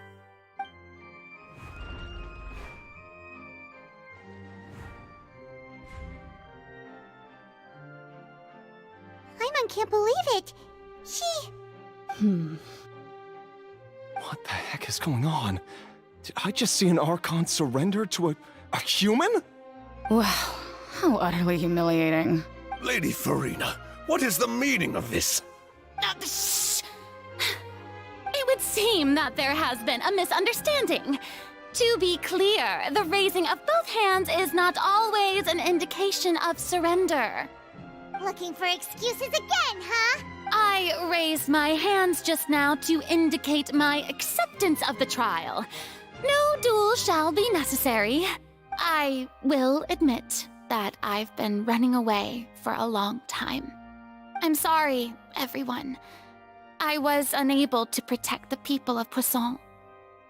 It is my duty to stand trial for my crimes. You are not the only ones to be disappointed in me.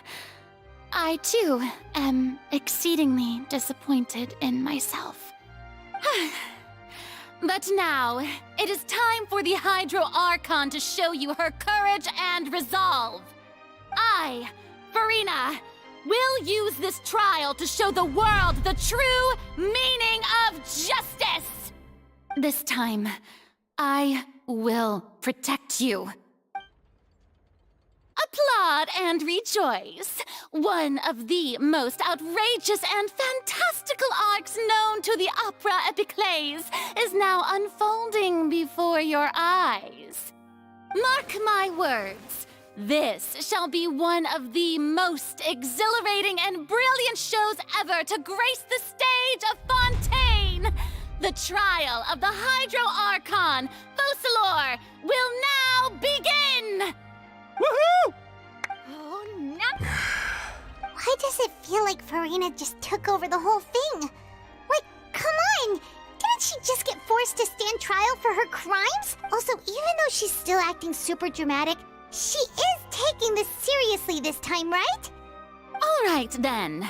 Who will be my opponent in this trial? The court asks the prosecutor to please take the stand. Is that so? Very well. Then please speak, witness of Tivat, my accuser and fated opponent.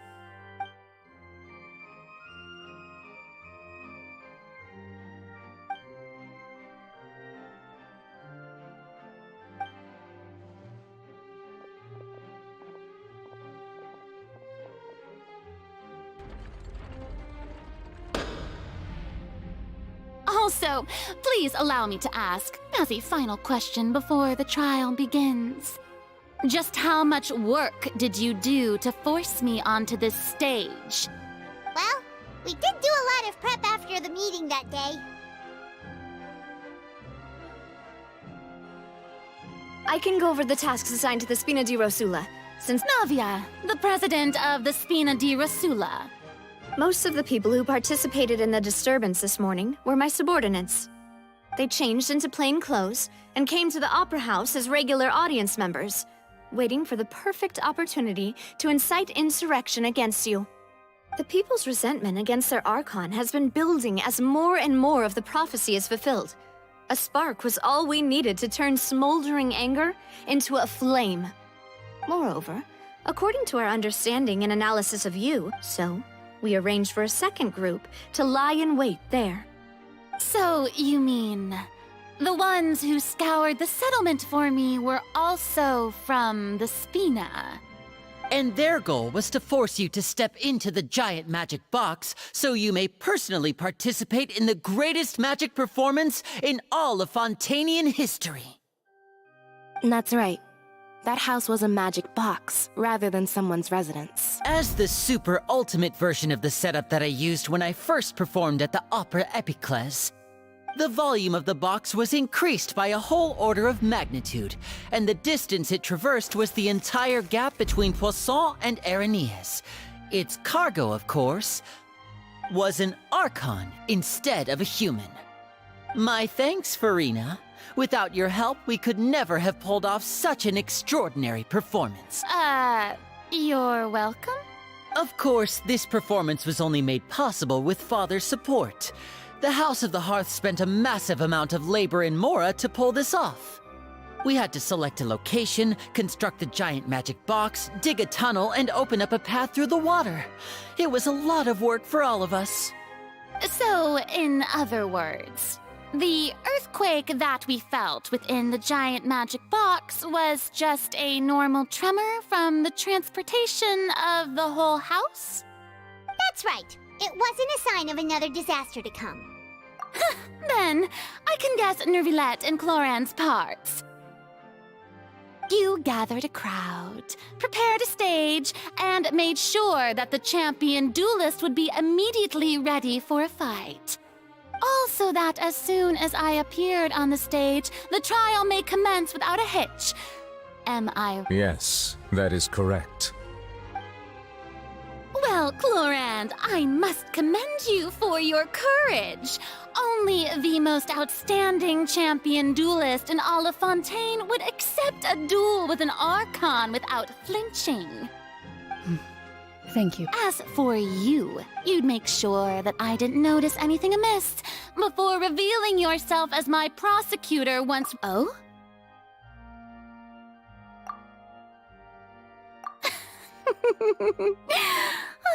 Is that so? Then I suppose I must have missed... It's fine. The stage is already set, so there's no reason to disappoint the audience. Let's see this Sir Prosecutor, please allow me to pass this along. This is a document that Miss Charlotte applied for and received permission to share with you during the... Huh? Charlotte wanted to give us something? Oh, so she's here too. Oh, let Paimon see. So in other words, we can refer to this and let's quickly confirm the information in it. Just think of it as a refresher, all right? You defeated the Hydro Archon in the very first duel you took part in at the Opera House. That's one for the history books, all right. I didn't think this is the first time Monsieur Nervilette had a Fatui Harbinger. She's an extraordinary person. Her instinct must mean something. The fortress of Meripede was almost destroyed in a single day. According to Monsieur Nervilette, both Child and that whale should have been in the primordial sea at that time. I nearly lost my awesome friend Navia. The words of someone as extraordinary as a witch can... The prosecution and the defense are both in position. The trial shall now begin. Oh, come on, Nervilette. There's no need to repeat all the unimportant legalese. Just fast forward to the part where the prosecution lays out my offenses. As the defense, of course, it is only natural for humans to struggle to understand the actions of a god. That's true, but my charge here is unrelated to your conduct as an Archon. Instead, I would like to charge you as a fraud who's never been the Archon in the first place. Wait, what was that? Lady Farina's a fraud? Hey, I came here thinking that we were going to try the Hydro Archon for forsaking her duty, but did I hear that right? She's not our Archon at all? Charge accepted. Lady Farina, do you plead guilty to the charge?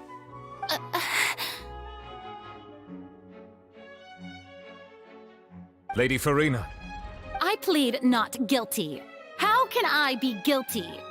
There is no way that I, Focalor, otherwise known as Farina de Fontaine, a member of the Seven and the Regina of all waters, kindreds, peoples, and laws of Fontaine, could be anything other than your true Archon. Yeah, even though Lady Farina can be rather eccentric, isn't it going too far to doubt her very identity? Yeah, I've never questioned her identity either. Sure, Lady Farina can be super irresponsible, but what grounds does that prosecutor have to make such a huge claim? I have cause to believe that common sense will prevail in this case.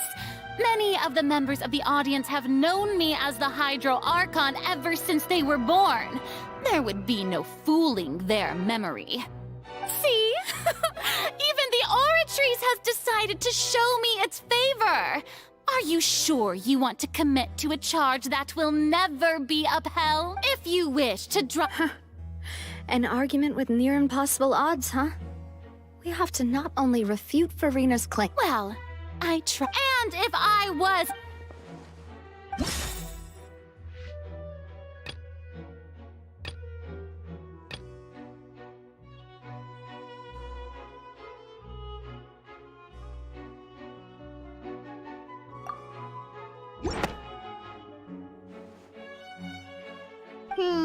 That doesn't sound right.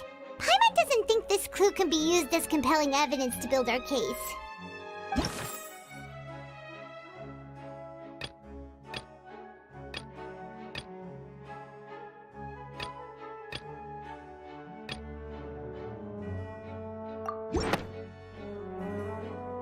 First of all, you may be a member of another long-lived race, which would allow you to naturally possess an extended lifespan. And second of all, even if that wasn't the case, there could be other ways to extend your life. Who gave you that idea? Was it the knave? You'd sink so low as to use a harbinger's words against me. A curse? I once thought it possible that the aura of an Archon might naturally resemble a type of curse. But in light of this claim, perhaps what I sensed was not your divinity, but a curse after all. You sensed it too, huh, Nervalet? Lady Furina is actually a human? Well, it is true that it's extremely difficult to tell humans and gods apart just by looking at them. It's not impossible.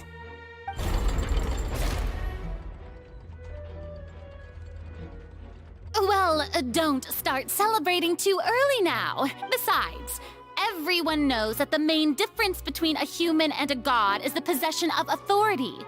Gods can do what humans cannot. That's why they're worshipped as gods. For centuries, manifestations of my authority have served the nation of Fontaine. One need only to turn their eyes towards the Oratrice Mécanique d'Analyse Cardinal in this very opera house, or consider the endemnitium that is used in every aspect of life.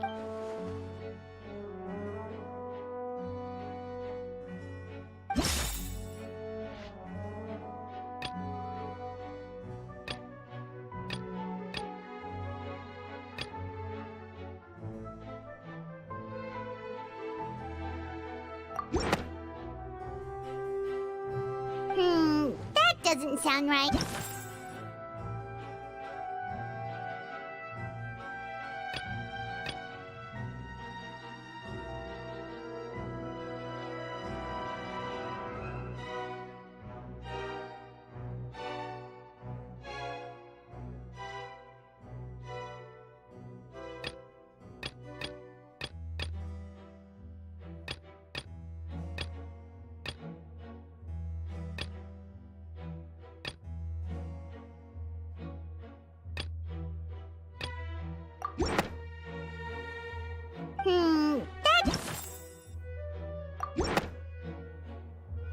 You tried to reference the Oratrice, but weren't you as confused as all the rest of us when the Oratrice declared Child to be guilty without any proof? Otherwise, you should have come up with a good explanation for that by now. Didn't I make myself clear at the time?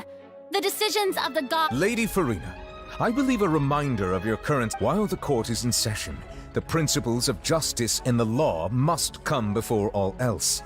While you are an Archon, you are also first and foremost the defendant in this trial. You will prove yourself unable to defend against the prosecution's charges if you continue to withhold vital information against the rules of the court. I never thought you'd use that kind of rhetoric against me. That was no trick of rhetoric, Lady Furina. I've merely reiterated the rules of the court. Rules that all should respect and follow. So, you neither knew why child was declared guilty, nor did you understand the structure and operations of the Oratrice. Instead of having been created by you, the manifestations of authority you mentioned have been made by the real Hydro Archon, haven't they? The real Hydro Archon? Well, now you're really losing me. It is true that I did not know why the Oratrice gave out a guilty verdict that day.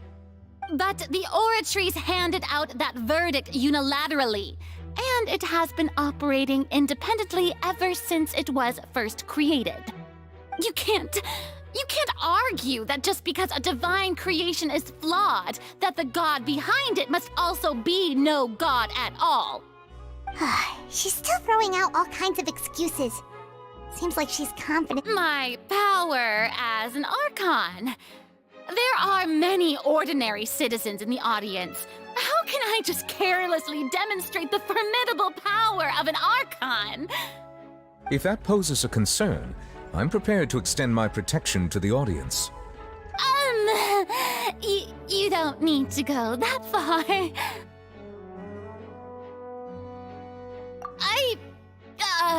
Aren't you the Hydro Archon? Or is it that you can't even wield the power of Hydro, much less the authority of a god? Indemnitium! Yes, it's all because of Indemnitium! All Archons derive their power from the faith of the people, and I've converted the people's faith in justice into Indemnitium! Thus did I give up all of my divine power to provide everyone with energy for their daily lives. Have you ever seen a more magnanimous god? Isn't that a huge stretch? Yeah, no matter how generous an Archon can be, how could they give up all their power? Can a god with no power even still be called a god? It seems like nobody's buying Furina's excuse. Hey, come now, everyone. Please don't stare at me as if I was a liar. I'm still the same Furina you knew, right? The one that you loved. Shouldn't you want to believe in me? Please? If what the prosecutor said is true, she really has committed a grave offense. Did she deceive all of us? And all of our parents and grandparents too? And all of our ancestors? Ever since they were born? Enough! That's enough. Tell me then, if I'm not the real Hydro Archon, if you have no evidence of another Hydro Archon's existence, nor can you find anyone who can back up their claim to be such, then what grounds have you to say that I'm not actually the real deal? Wow, she came up with yet another argument.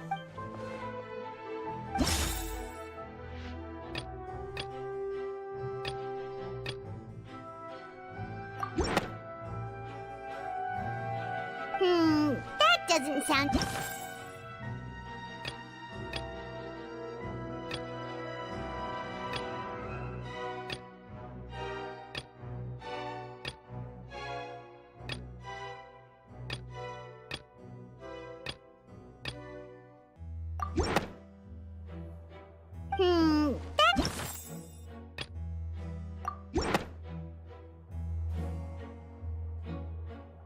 It has been established that all Fontanians can dissolve in water from the primordial sea. Since you insist on claiming to be a god and not a human, then there's a method that you can use right here and now to eliminate all suspicions of you being the latter. Miss Navia, please apply to serve as a temporary attorney for the prosecution before addressing the court. Though you act in partnership with the prosecutor, you must still adhere to proper procedures. Super sorry, Monsieur Chief Judge. Now, I've brought some seawater from Poisson. As everyone knows, a massive flood struck the area not long ago, taking many lives, including those of some of my closest friends. So, Miss Farina, if we are to believe that you are indeed the real Hydro Archon, touching this seawater would have no effect on you. All it should do is strengthen your case. But if you don't dare to touch it, then we would have basically proved the reverse. Oh, and I must remind you that after the disaster at Poisson, nobody wants to see any more people dissolve. I do hope you'll act prudently. Navia from the Spina di Rasula. The Spina has governed Poisson for many years. I guess her suggestion is valid. If Lady Farina is indeed just a human, she's probably Fontanian like all the rest of us. Would she really dare to try?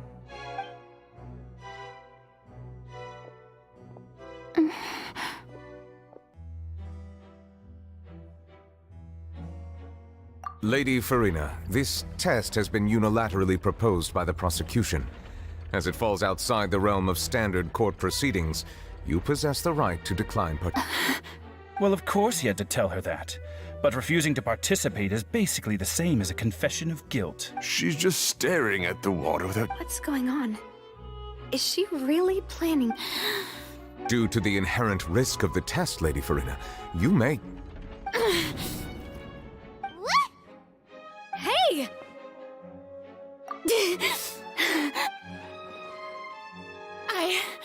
I'm fine! Look at me, everyone! Will you believe— Miss Siegewin? If you're present, Miss Siegewin, please come forward and attend to the defendant. Siege? Don't be nervous. It'll just take a few seconds. That should be enough. Please announce the results of your evaluation to the court, Miss Siegewin. As everyone doubtlessly saw, Miss Farina was displaying symptoms of hyperventilation and flushed skin. These indicate that she was experiencing the adverse effects of exposure to primordial seawater. The extent to which she was affected is the same as other humans when exposed to primordial seawater of a similar concentration. Thank you, Miss Siegewin. Lady Farina, you may return to the defendant's stand. Oh, wait. What did she just say? I didn't get dissolved. Shouldn't that be enough to prove my innocence? Well, considering your tendency to run from your problems, we did originally prepare a direct sample of the seawater around Poisson.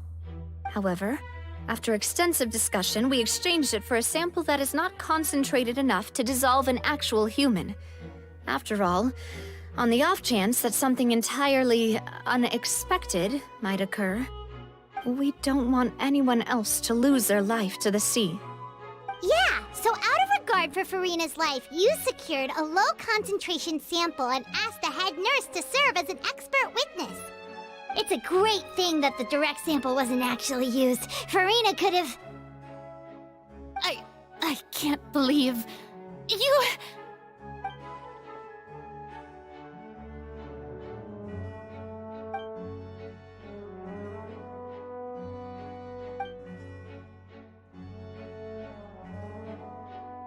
Listen to me, everyone! Please don't give me such cold and disdainful looks! Think about it! How can you conclusively prove that an Archon can't also be affected by the primordial seawater? Also, if I was really just a human, why would I dare to just put my hand in that kind of water?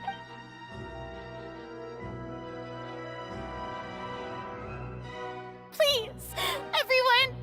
Anyone, just listen to me! I swear, I really am your...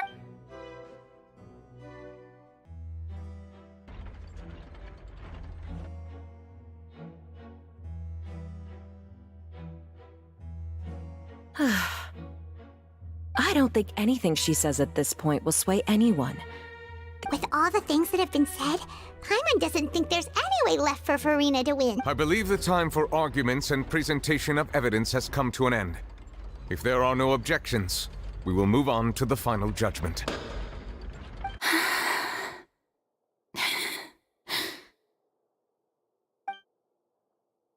I don't think anything she says at this point will sway anyone who's too stacked against her now.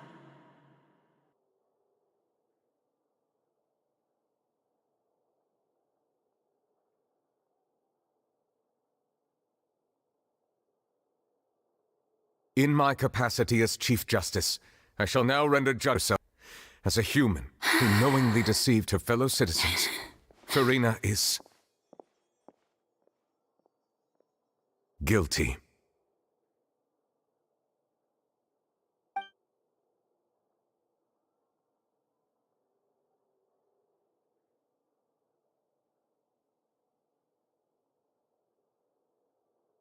We shall now turn to the Oratrice Mécanique d'Analyse Cardinale to render the final verdict on the charges.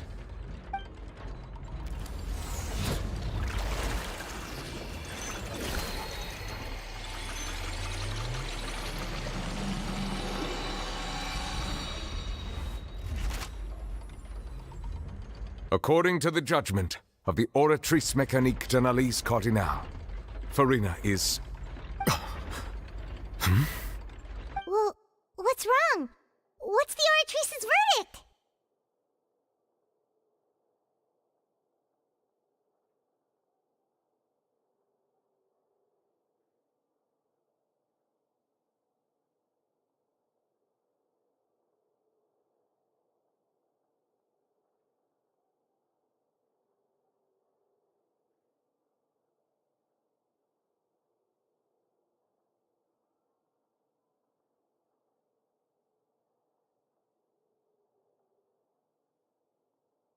No. The Oratrice also displays a guilty verdict. Isn't that correct then? However, the exact wording of the verdict is thus. The Hydro Archon, guilty, to be punished via the death sentence. That's actually one of the available sentences? I've always thought that it was just a myth. The one and only time the death sentence has been handed out at the court, and it's been given to the very person we've worshipped as the god of justice? What an unexpected twist. Farina's been sentenced to death by the Oratrice? We just wanted to use the trial to show her the seriousness of things so she'd tell us the truth. How did things escalate this quickly? This outcome is indeed quite strange. According to Fontaine's current definitions of justice, as well as its recommendations for criminal sentences, is this sentence really appropriate for the crimes that have been committed? Yeah! Even Fauché wasn't sentenced to death by the Oratrice. You know, the real evil mastermind behind the serial disappearances case. Indeed. Not only is Farina's sentence overly excessive, the very point of our trial today was also to prove that Farina has never been the Hydro Archon in the first place. But now, the Oratrice seems to have deliberately invoked the title of the Hydro Archon. What does this mean?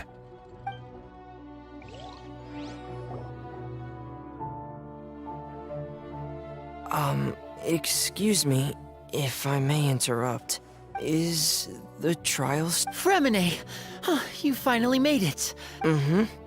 Any mission Father assigns to me will always be top priority.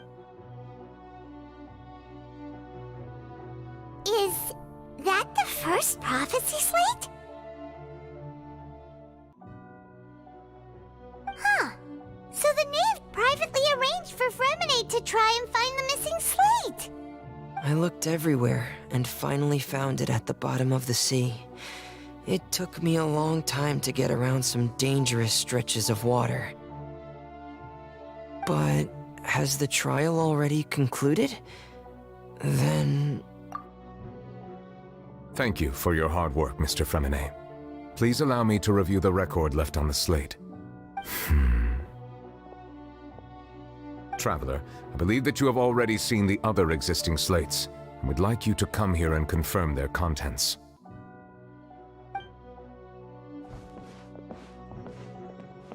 Huh?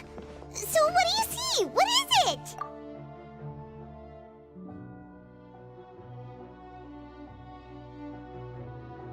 I believe I've now made sense of the Hydro Archon's crime. It has to do with Fontaine's lost history. Huh? Isn't the Hydro Archon just guilty of deceiving her people?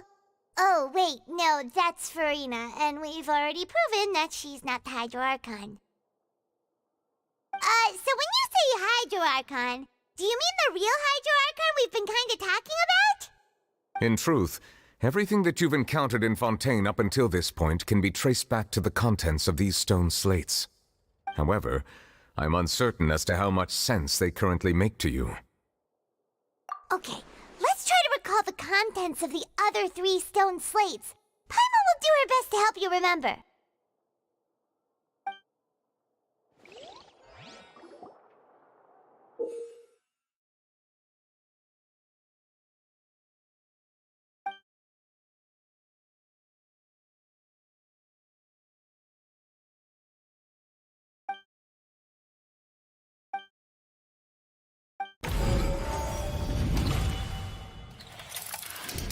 The first stone slate describes what you just said. It seems to show the previous Hydro Archon using her divine power, and then the Oceanids turn into humans. Does that mean that Fontanians are transformed Oceanids? Oh, Paimon wasn't expecting that. But if Oceanids can turn into humans, then perhaps this process can be reversed as well.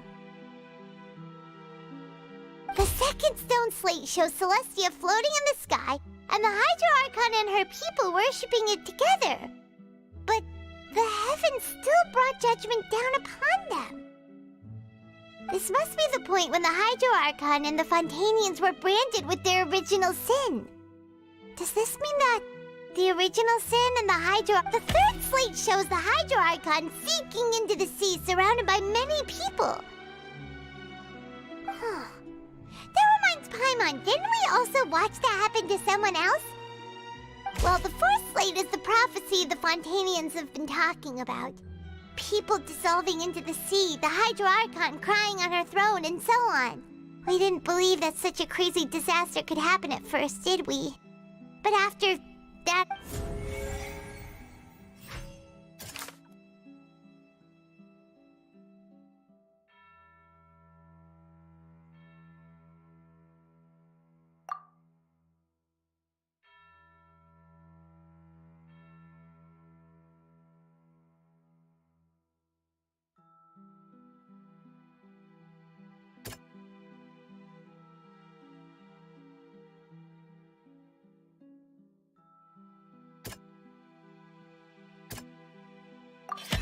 We know from the case of the serial disappearances and the first stone slate tells us that long ago, the Hydro Archon used her power to turn Oceanids into humans. This might be the reason that Fontanians can dissolve.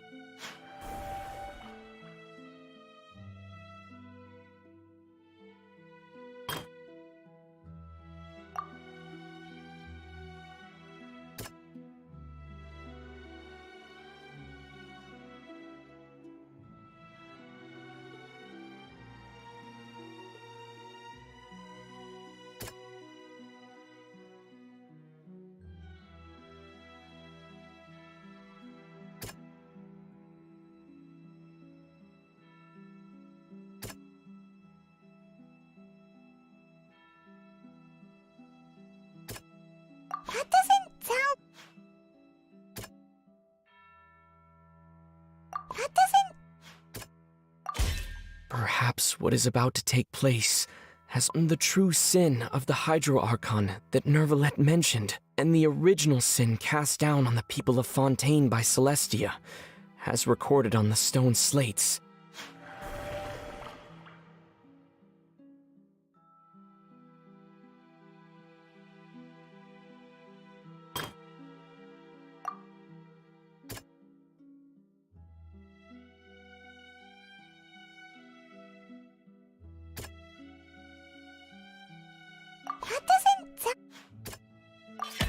It's not as simple as falling into the sea. When Navia fell into the sea, her consciousness was subjected to... The stone slates show the people gathered around the Hydro Archon in the sea.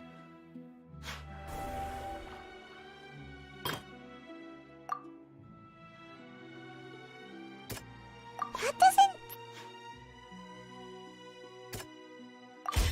The prophecy from the stones, the fortress of Meropide was nearly flooded with primordial seawater, which we know can cause... If we hadn't dealt with it in time, things could have gone very bad. They'll dissolve into the primordial sea but won't cease to exist. Their essence will flow in the seawater. Convert... The Hydro Archon was sentenced to death in court, shocking everyone present.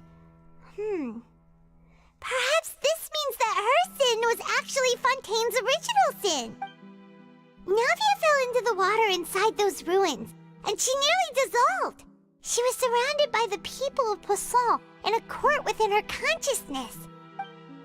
The eruption of the primordial sea at the fortress of Meropide was the surest sign that the prophecy was about to come to pass. The prophecy's contents can all be verified by recent events. If we combine what we know together, loads of truths should come to light.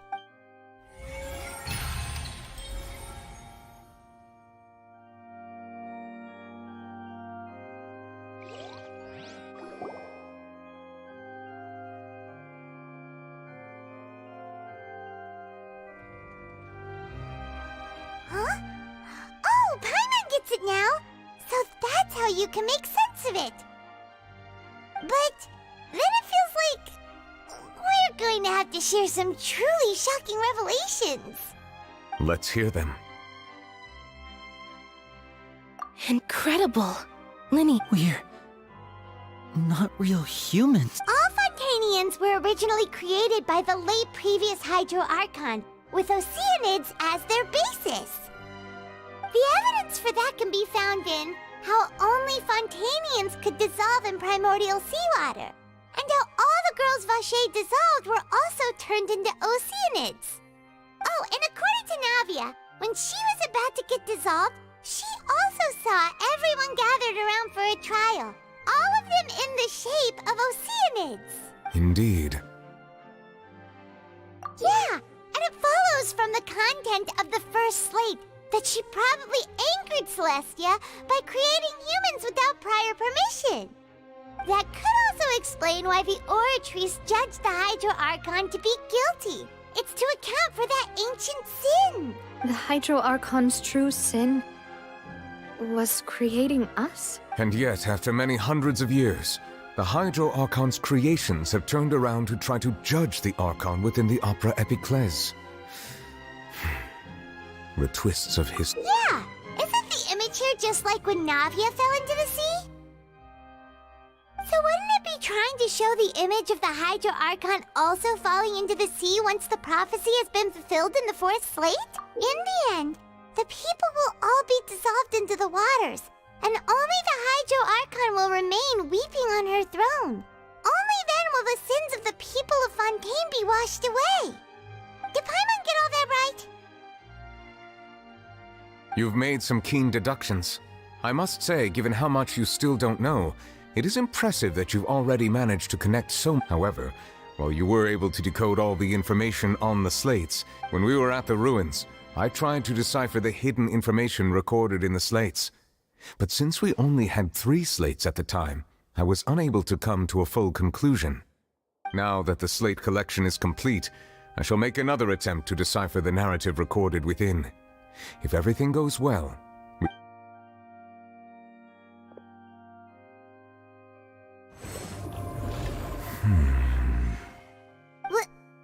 Well? I believe I should share this truth not only with you, but with all the people of Fontaine as well.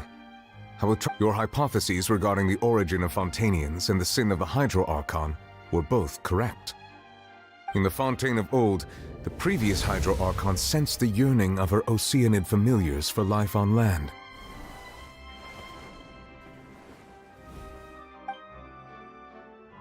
The Oceanids were enamored with the beauty and romanticism of human beings, and wishing to have those experiences for themselves, expressed to the Hydro Archon their desire to become of a similar kind. However, even though water as an element is intricately linked with the power of life, the Hydro Archon, as one of the 7, did not possess the authority to create a new form of human life. Not one to give in, she eventually found a way to create permanent humanoid bodies for her familiars by appropriating the power of this planet's primordial sea.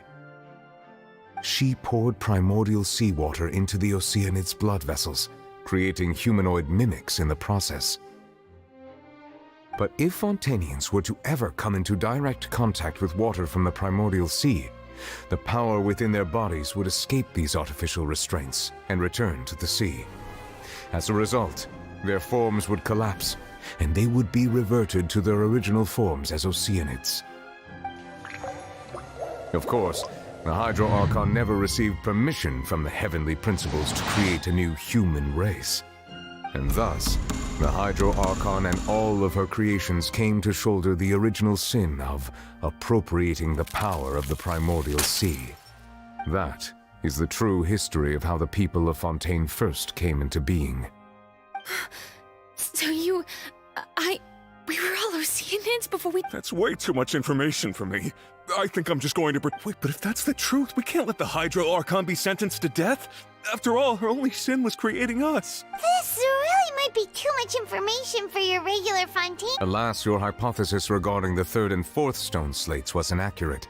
A key point of the visual on the 3rd slate is how all the individuals depicted in the water are humans rather than Oceanids. They have not been dissolved, which implies that the water depicted in this slate is not water from the primordial sea. The nation of Fontaine is the nation of Hydro, as well as the nation of trials and justice. Instead of being the literal element, the water in the scene symbolizes judgment and justice. You may also recall Navia's experience. When she fell into the sea, her consciousness was surrounded by that of many others who intended to hold a trial to determine her fate. Therefore, the meaning of the third slate is that the people of Fontaine shall try the Hydro Archon at the court of justice. Yes, it refers to our present situation. I think I'm following now. So, what you're saying is, even though we decided to put on this trial to avoid fulfilling the prophecy, in truth, everything we've done has happened exactly as the prophecy foretold. So now, it seems, we're the ones making sure it comes true. What should we do? Huh. No matter what, the prophecy will be fulfilled. Is this what it feels like to be a prisoner of fate? If that's the case, does that mean the scene in the fourth slate will also be fulfilled soon? Traveler, I would like to point out another small fallacy in your deductions. About the fourth slate, you probably thought that the eruption of primordial seawater beneath the fortress of Meripede served as the surest sign that the prophecy was about to come to pass, yes? However, I believe that rather than being a sure sign, that eruption could in fact only be a small warning of something far worse to come. As for the root cause of the catastrophe, I believe you've already encountered it once before.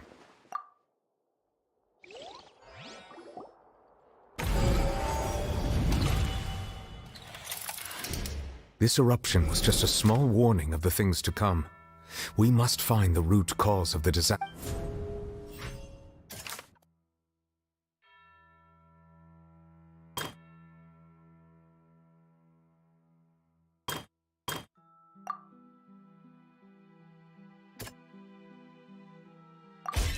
It was both dream and reality. If we're talking about a true culprit, that could only be that thing inside the primordial sea, right? The truth, the original sin, the trial, and the root cause of the disaster.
That was way too close! How did that thing just burst into the Opera House? Wait, was that the huge whale you saw in your dream? So we've met it at last.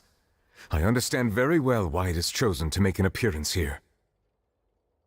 That whale does not belong to Tevat. It is a monster that has traversed the stars, weeping all the while. It has been greedily consuming the energy from the planet's primordial sea, using it to grow. That is the main cause for the rising sea levels. And once it has finished consuming all of the energy contained within the sea, its next step will... You said that when the Hydro Archon first created Fontanians out of Oceanids, she filled their blood vessels with primordial seawater. Precisely. That whale finds the blood of Fontanians nigh impossible to resist. Therefore, when it left the primordial sea, it decided to make its next stop a packed opera house full of food. Food in the form of Fontanians. We just barely managed to push it back, right? In that case... That is correct. Indeed, it is more accurate to say that we should thank that Harbinger for buying us some time. Without him, the whale would have likely come onto land far sooner. From the way he looked, he must have been That battle maniac. We've always known that he had a special connection with that whale, but we definitely didn't expect it to help us out like that. Anyway. It is too late. It had already absorbed too much of the primordial sea's energy before we could notice it. Even if the entirety of Tevat were to be destroyed, it could still survive and swim off towards some other world. That's not something I will accept. We've already done we've come... Indeed.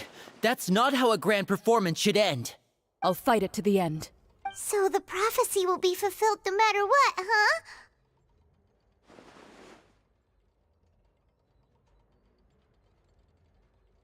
The prophecy. Yes, what has been prophesied will be fulfilled. You may view such things...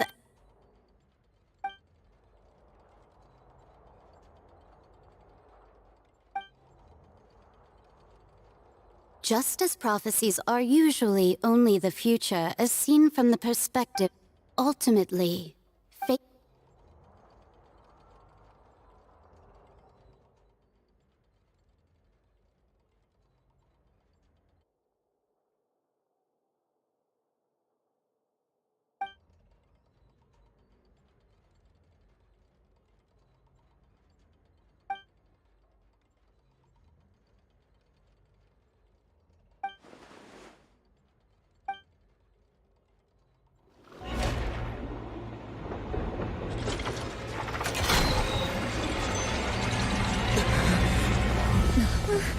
What's happening with the oratories?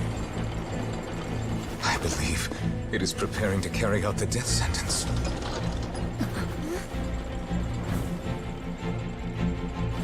Farina!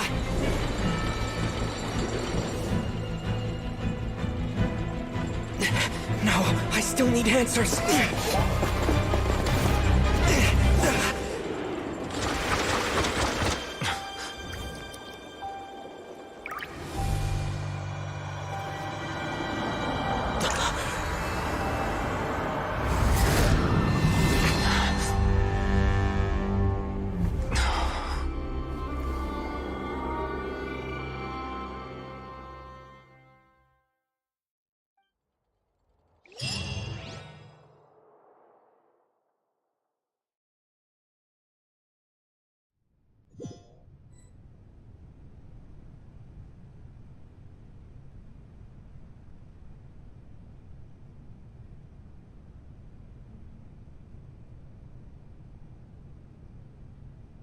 You... Sorry. That shocked expression on your face is just too amusing. I couldn't help myself. You are not Farina. Who are you? Ah, the sweet sound of bewilderment. Marvelous. A sure sign that my attempt to deceive everyone was a resounding success. But to answer your question... Fusalo. Why did you deceive us? Oh, that wasn't my goal, of course. Goodness, no. But I had to fool everyone else too, if I was to stand any chance of deceiving the heavenly principles. Deceiving the heavenly principles? It's all because of that pernicious prophecy. Dreadful, wasn't it? Everyone doomed to dissolve, Fontaine condemned to be flooded.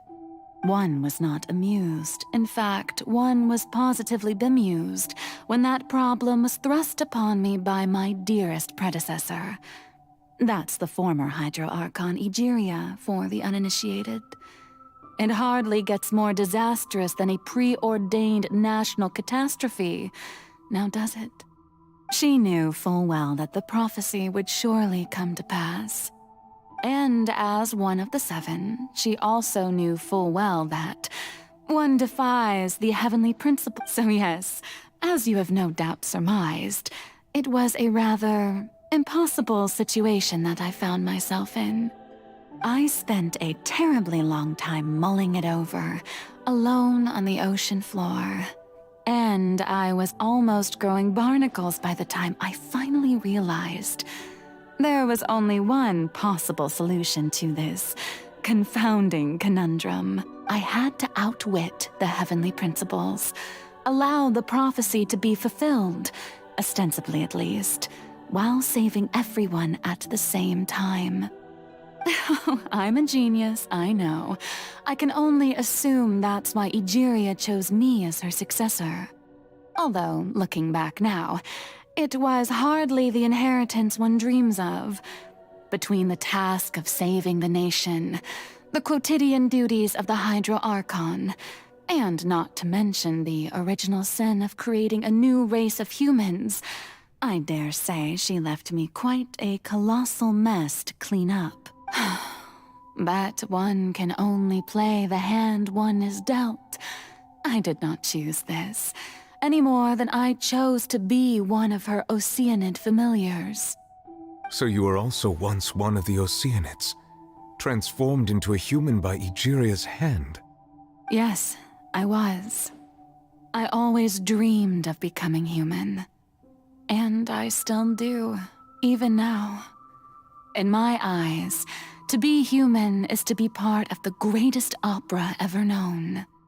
After becoming a god, I separated my divinity from my body and spirit, leaving behind only a self that was as naive and bewildered as my past self on her first day as a human being. The me you see before you now is that divinity, and the human counterpart I left behind, I named Farina. She could feel joy, sorrow, and everything in between. She could be as vain and conceited, or as meek and vulnerable as she wished. Her strengths were of a kind only a human could possess, as were her shortcomings. But in my eyes, Farina's humanity was what made her perfect. She was perfectly human in every way, the person I always wanted to be. Anyway, so then I cursed her. All part of the plan, of course. The plan to deceive the heavenly principles. Do you still remember the final scene of the prophecy? The Hydro Archon alone, weeping on her throne. In order that the prophecy might appear fulfilled, I invited Farina to be an actress, to play the part of the Hydro Archon in the prophecy. Under the curse I placed on her, so long as I, Focalor's divinity, continued to exist, she could not die. But nor was she free to live her life in the pursuit of happiness. Instead, she was forced to take the stage in the opera house, to embrace the role of leading lady, to forever play the part of the god from the prophecy, all to create a deceitful appearance of that prophecy coming to pass. I suppose now you probably understand why your court is called the Opera Epiclese. But Farina is only human, isn't she? Even though she has had a long life, her mind is no stronger than that of any other ordinary human being. I cannot begin to fathom what she has had to endure. It must have been torture for her. It has indeed. And although she is, in a sense, me in human form, I most definitely owe her an apology for it. It's been 500 years. And all along, she's been playing her part in the most unimaginably long, unbearably lonely, and agonizingly painful opera of all time.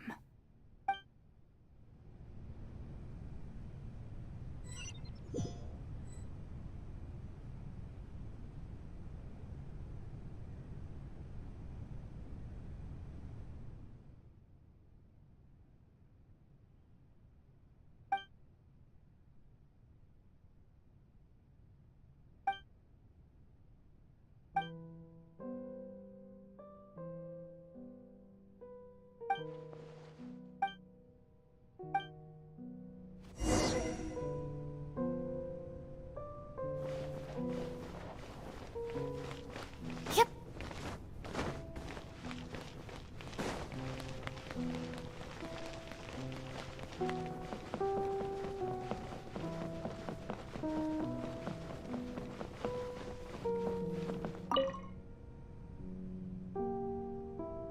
Oh, who permitted you to come onto this stage? Now, all right, it is not my intent to reprimand you. There is no need to state your name. Just be off with you. Oh, do not jest. Can you not feel it?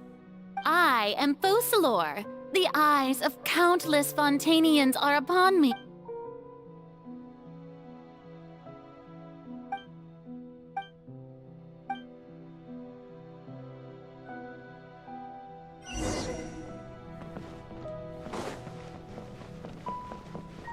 Dear audience, the performance is experiencing a technical difficulty, but worry not. The guards shall resolve it soon enough. Lightning terrified! Covenant of the deep! Hey, what gives? The audience is still watching me, you know. Guards! Wait, where are the guards? Guards! Rebuild! Let my name echo in song! Yoo-hoo! Get with me!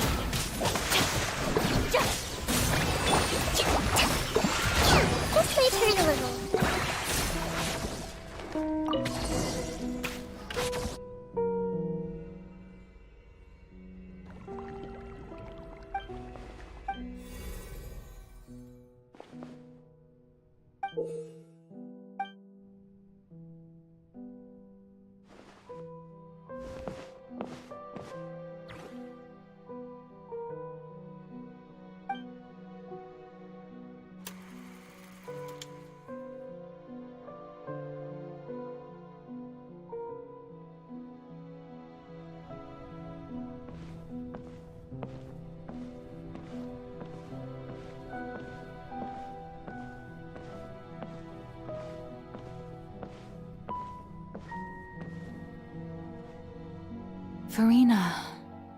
Farine. Huh? Who's that? Who's calling me? Where are you? Be not nervous. Be not afraid. Wait a moment. You're mirror me? How can... Mirror you, huh? You know what? That's not bad. Let's go with that. Mirror me? The prophecy. Have you heard of it? What prophecy? Wait, the people will all be dissolved into the waters. Oh, very good. What's going on? I can't seem... Yes, it will. And that is why I've come to you. But doesn't that mean everyone will die? I'm a Fontanian just like them. Will I dissolve too? Oh, don't worry. Magical meetings exist in this world precisely to give people a chance to turn things around. It is the reason why you met me today. I will tell you how to save everyone, but you may have to suffer somewhat. Oh, so there's still hope after all. goodness, you frighten us for the suffering. But if the prophecy will come true, I'll also die anyway, right? So if I've already met you as my magical meeting in this world, if there were scales... I suppose this would also be the justice that... Huh? Don't worry, it's nothing. That's right. You must begin a never-ending masquerade. You must never let anyone suspect your identity. If you can keep it up, then I shall have my way of defying this prophecy. But how will I do this? A human assuming the role of a god without being exposed. Don't worry. What you must do is not to turn yourself into a real god. You simply need to play the role of a god as humans imagine them to be. Being a human yourself, I'm sure you already know what such an entity would be like. Remember, your true challenge will not be pursuing divinity, but contending against humanity. I'm still not sure I So, how... To accomplish this mission, you will have to stay on the stage for many, many years. You will endure and not grow old until... But I promise you, all will eventually... A trial, huh?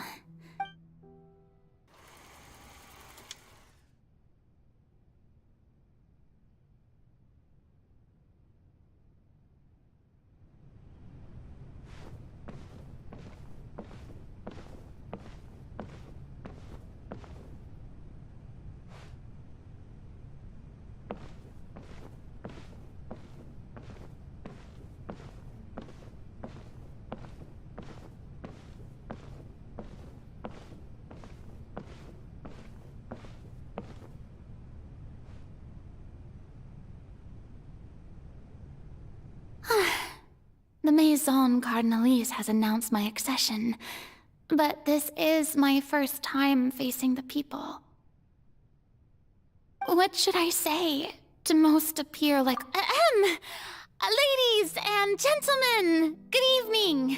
I'm sure you've all heard about how I have taken on the role of Hydro Archon. Indeed, I am Verena de Fontaine, your new Archon. In truth, I know little about becoming a nation's new god, but it will be my honor to guide you all. As the god Focalor, the god of justice, I shall do all within my power to lead you in. Once again, thank you all for coming. If you should have any questions, I thought I might stammer, but thankfully, I was able to convey. That's the new Hydro Archon. Is this some kind of joke by the Maison? I would have thought that a being that surpasses humanity would be a bit more... Hey, did you hear that? She even told us to send her suggestions. Shouldn't gods be all-powerful? She's being so modest. What's... If you ask me, perhaps the succession didn't actually happen. She might just be a Maison-backed puppet. Wait, what's going on? Why is everyone suspecting me of being a fake? Oh, this is bad. If I get exposed here, there'll be no saving the people from the prophecy. Right. Mirmi said that I just need to play the role of a god as humans imagine them to be. Calm down, Verena. Think. What do the people want? How would they imagine a god to speak and act? Assertive, with a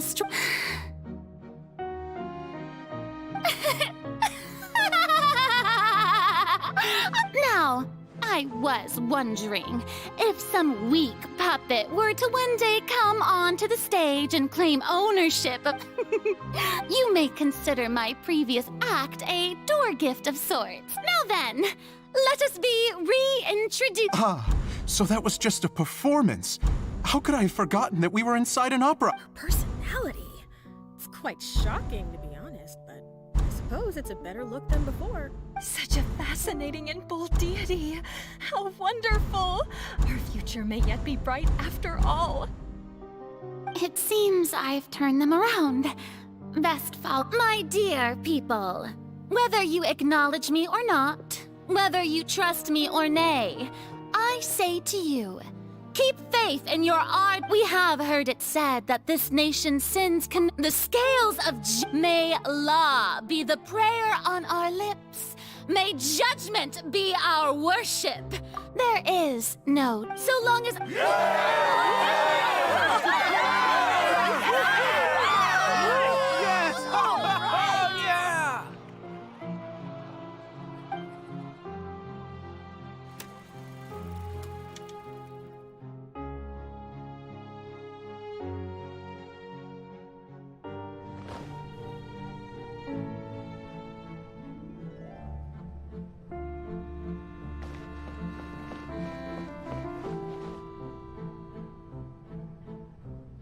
Lady Farina, here are today's case reports as well as a... Come now. Was I not just at the Opera House in person? Leave these kinds of things to Neuvillette. Besides, none of these trials were the one that I'm looking forward to. If I may be so impertinent, what kind of trial are you truly looking forward to? A magnificent, dramatic, and wondrous trial. That's true, I fear I... No need for fright, and do not take what I said before too seriously. Go now, do your duties. The trial I await. It will come one day.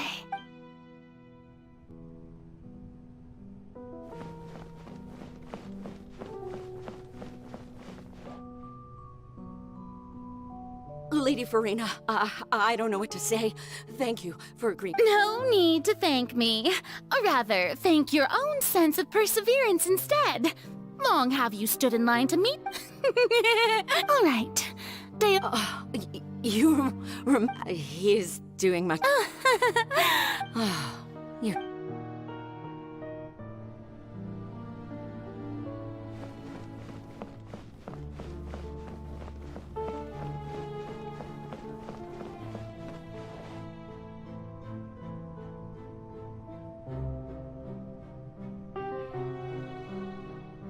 Lady Farina. I see. It's as I thought then.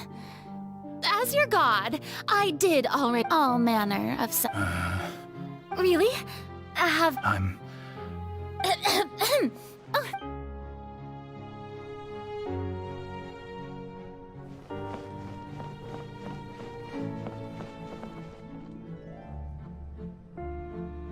The day is finally over, but it's good to see. Maybe this is fine.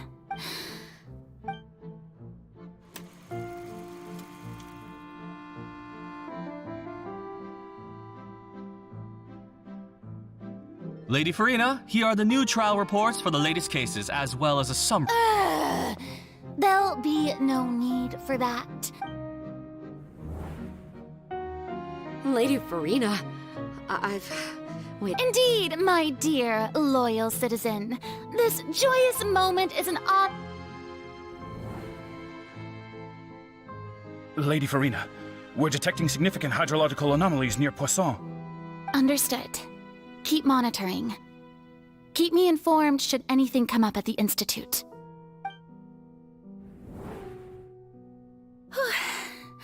I don't think I let anything slip today.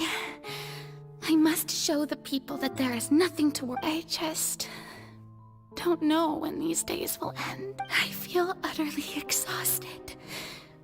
Best to rest early today, too.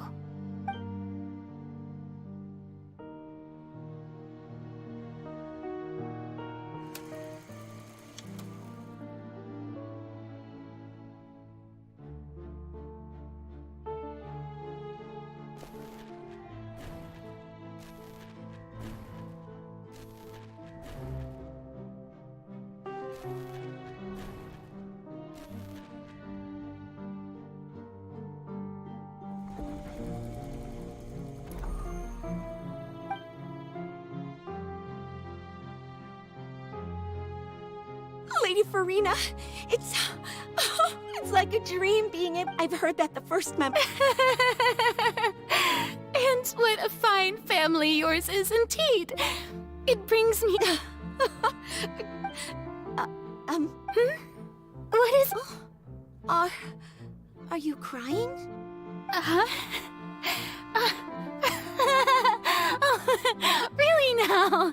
I didn't even notice. This must be the overflow of hydro from my person. Well, can't quite help being the god whose dominion is the waters, can I? No wonder. No wonder. A manifestation of your power, then. Oh, Archon. So interminable. Hundreds of years. I never imagined that it would hurt. Have I reached my limit? No. I want to tell Sky of Conduct. All I can do is keep heart.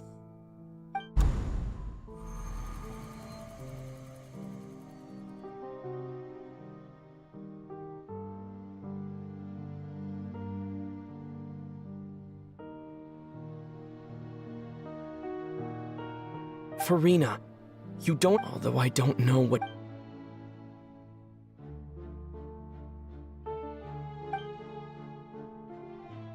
Share my burden. That's impossible. It was fated right from the start that this would be my duty alone. But even if your burden doesn't need to be shared, just share it with me. I'm what you'd call a witness. A witness? Yes, I've heard that you came to Tevat from beyond the stars, yes. And if Tevat is, in its entirety, a show on a stage, then you're just a spectator, aren't you? If that's the case... He's right. I could confide in him, couldn't I? But if things don't play out as expected, the people of Fontaine will be the ones to pay the price. No, Farina, you shouldn't be so... But what if it's really alright, Farina? Is it such... If you let this opportunity slip through your fingers, think about it. Long and hard.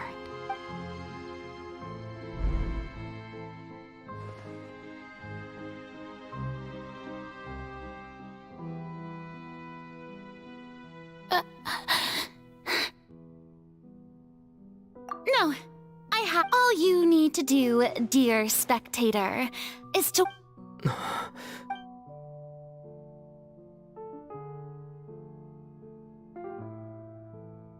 Fine.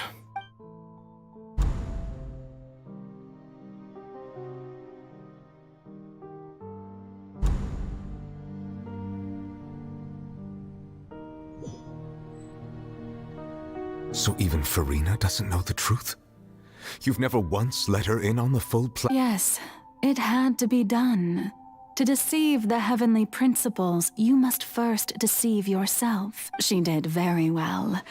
If she had let her resolve falter, it seems that trusting humanity was... I believe that I understand how your deception works.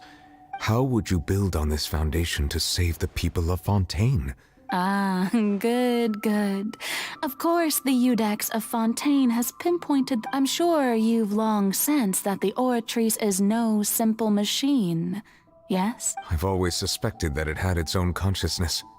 And Lenny did mention that he heard a human voice within the core chamber. It now seems that that person was you, hidden within the machine all along. And then I became one with the Oratrice, taking Fontaine's gnosis with me. Yes, it would seem so, wouldn't it? Alas, your understanding of this device still lacks sufficient depth. In truth, it is no Oh, you have it.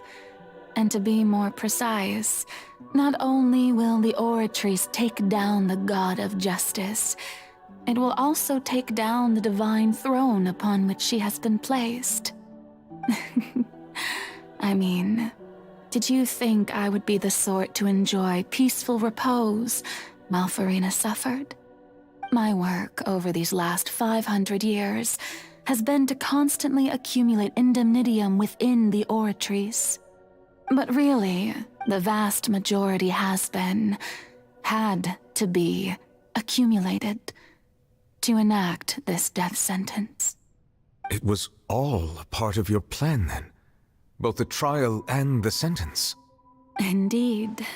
This power, accrued over 5 centuries, could have sustained Fontainians for millennia had it only been used for that purpose.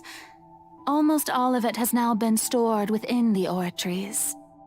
But only power of this magnitude could hope to destroy the Hydro Archon's divine throne, shaking the rules established by Celestia and breaking through the institution that is the Seven. So the Oratrice's call for death was for neither Farina nor Focalor, but for the Hydro Archon. The destruction of that divine throne. If I do not misunderstand your intent, you must be returning what's rightfully yours to you, of course.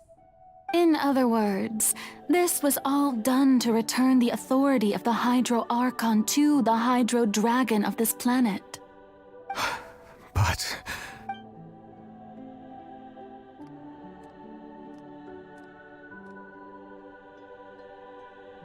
Oh, what? Getting sad again, are we? The authority of the ancient dragons shall soon be yours once more, O Hydro Dragon Sovereign. And this is the face you make. all you've done throughout the years is just so you can sacrifice yourself at the very end. I've never quite seen it that way, you know. Even now, I'm quite pleased at how well my deception worked.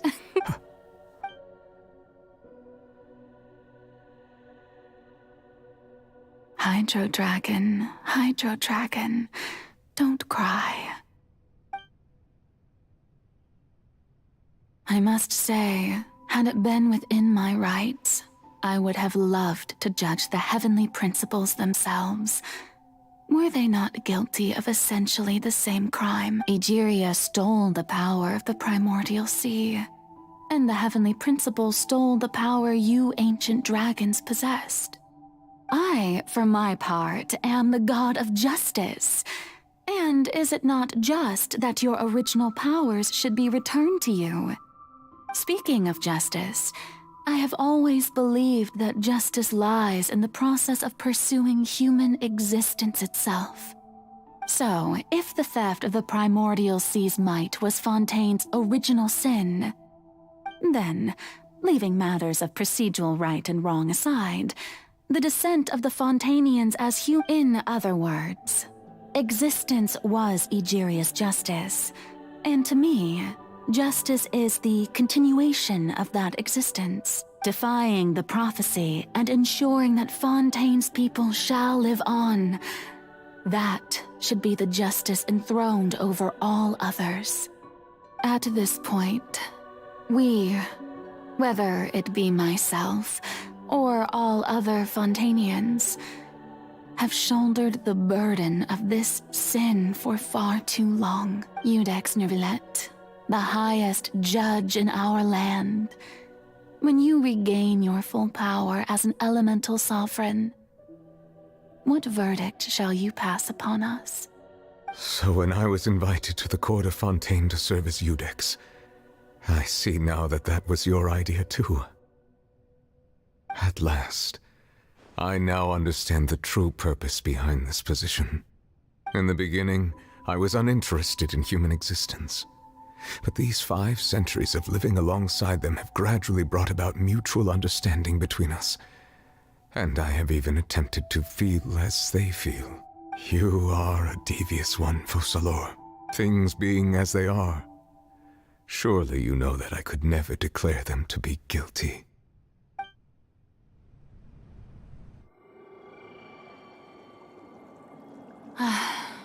The hour of my execution is almost here. For the sinner, the curtain call has come. I know I may not sound it, but faced with death, I find myself a little afraid. Perhaps this is one thing both gods and humans have in common.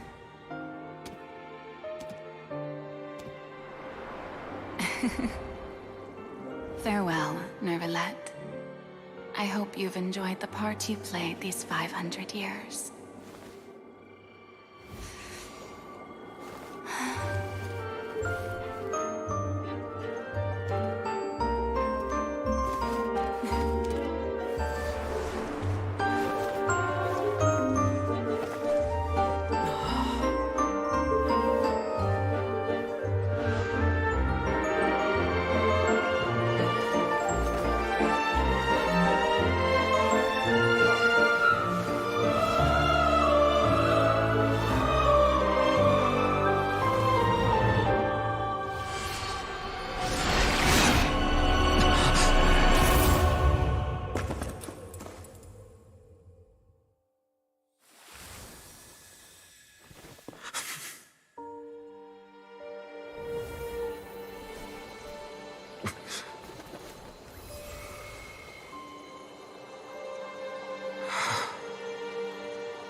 I, Eudex Nouvelet, hereby declare, people of Fontaine, your sins are forgiven.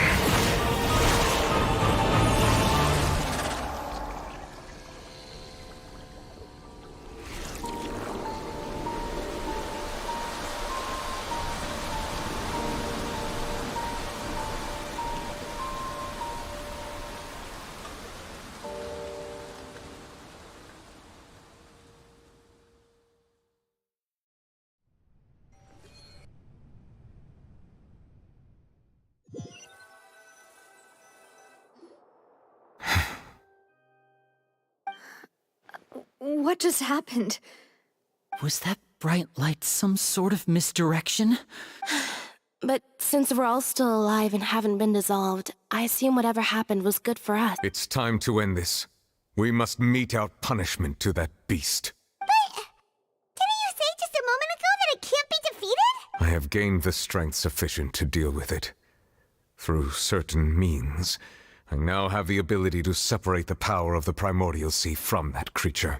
We should seize the opportunity to pursue our quarry. Traveler, now that the oratories can no longer function, I require an executor to help me mete out justice, the root of the calamities befalling Fontaine, the beast that enacts the prophecy. Come with me, traveler. The hour of execution has come.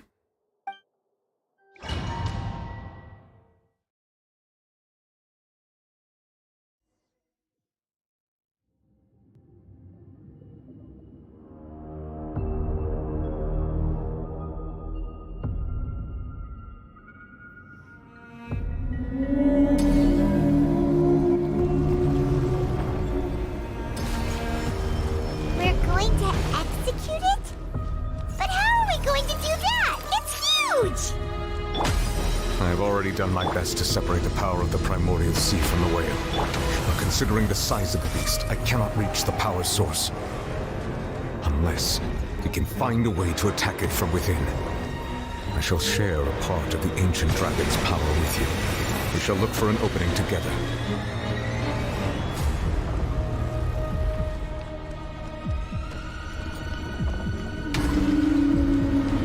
Everyone hold hands!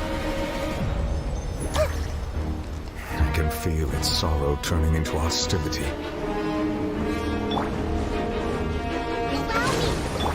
Strike a pop!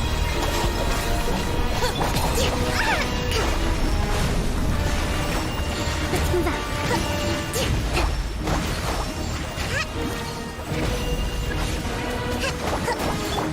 The all-devouring narwhal cannot resist its instinct to devour.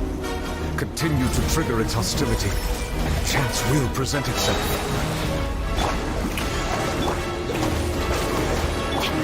Temple of Wisdom! Torrent, bring refuge!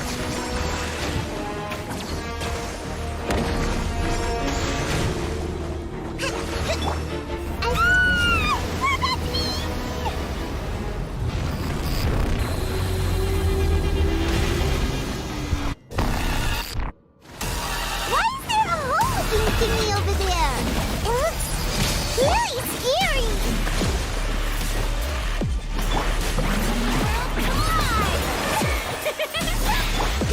Her bond is strong.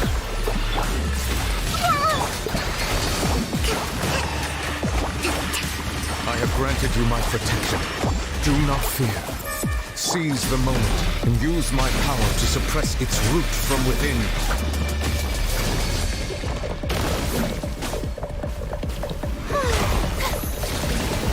Strike a pop! Stop that! Allow me! Share my knowledge! Yeah, commit it to memory!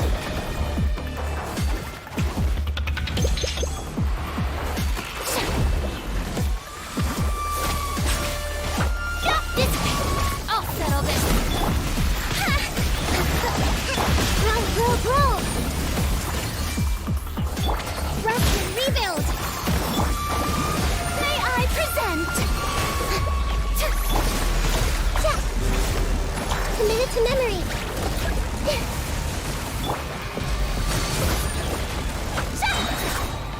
Time to shine.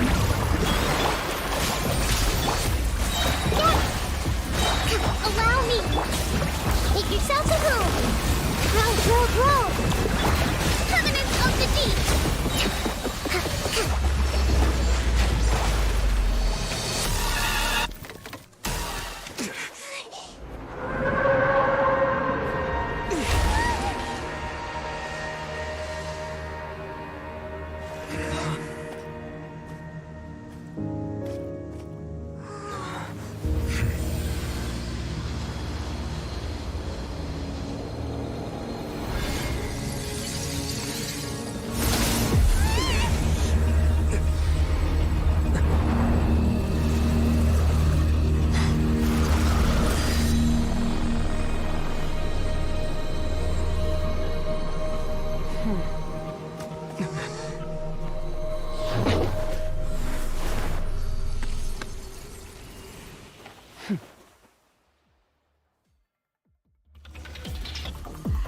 Thanks for helping with the cleanup. It should have been my job, but... oh well. It was just supposed to be a short private training session for me. I didn't think that my disciple and my master's pet would start... well, actually, I had a feeling that it would happen at some point, but they... That power. Who are you exactly? Paimon has an idea!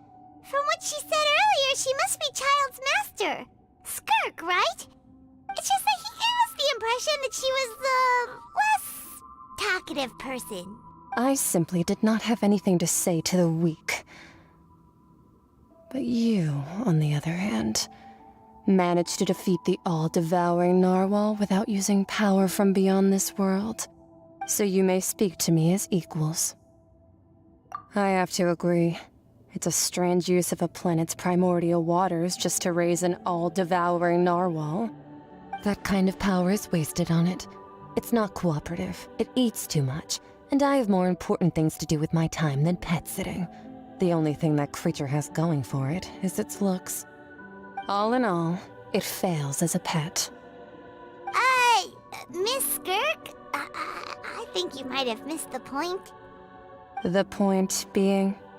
Well, being that this pet almost destroyed an entire nation. So what sort of person is your master? Well, Child's master's master. Wait, is that right? Oh, right. So you don't know him. Sorry, I assumed you did. His name is Sertologi. Huh? I am unfamiliar with that name. Huh. So Master isn't sufficiently famous. How should I describe him then? Have you heard of the name The Fowl? The Fowl? Still nothing? Well, how about the Visionary? Vetterfulnir, then? Or Gold Rhine-Daughter? Ooh, that one we've heard! Rhine-Daughter's part of the Hexen Circle. She's Albedo's mom, right? Oh, so you do know that name. To be honest, I also heard all of those names and titles from my master. I don't actually know them either. But I suppose you understand now, yes? My master is likely a similar sort to Rhine-Daughter. They are both pursuing some form of perfection. Wait! Didn't you also mention a visionary person? Actually, never mind that. I believe it expedient to inform you that the all-devouring narwhal used up nearly all its strength fighting you. Such roiling hydro energies will prove difficult for the planet's deep seas to digest. As such, the Fontaine back on the surface has most likely been thrown into chaos. In other words, the prophecy that you've been fretting over should now be in full swing. What?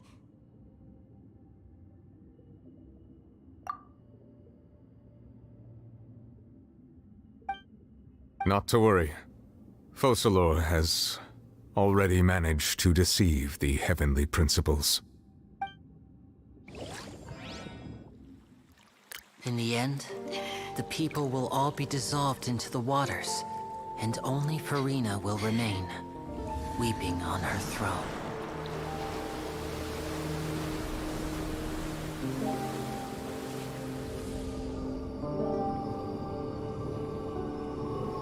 Only then will the sins of the people of Fontaine be washed away.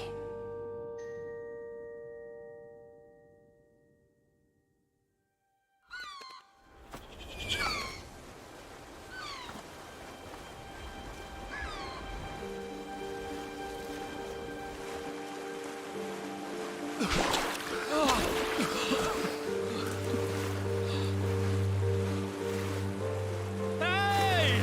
Help! Over here!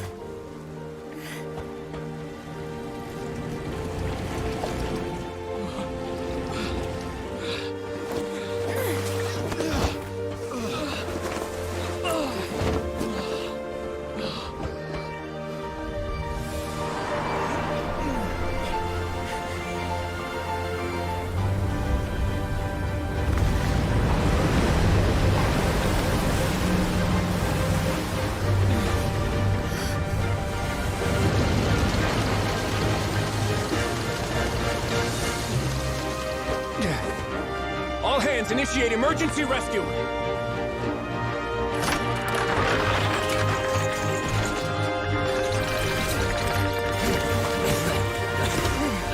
Hurry!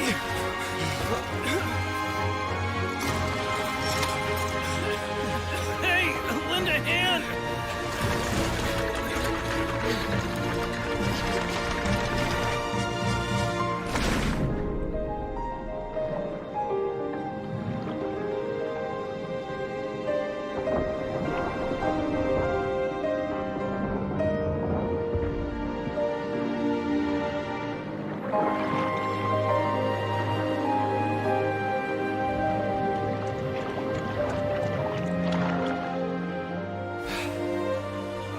Look!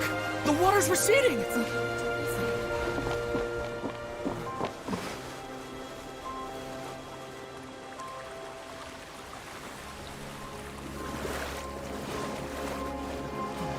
It's a miracle! Water's receding. We didn't dissolve. The prophecy was wrong. The prophecy was wrong.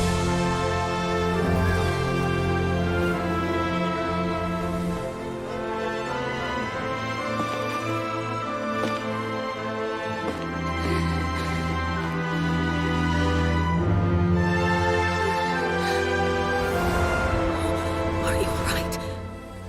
Yeah. We're saved.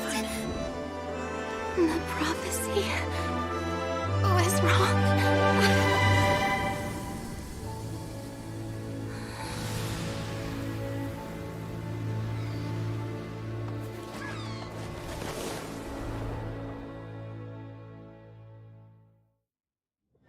Yeah, I publish it.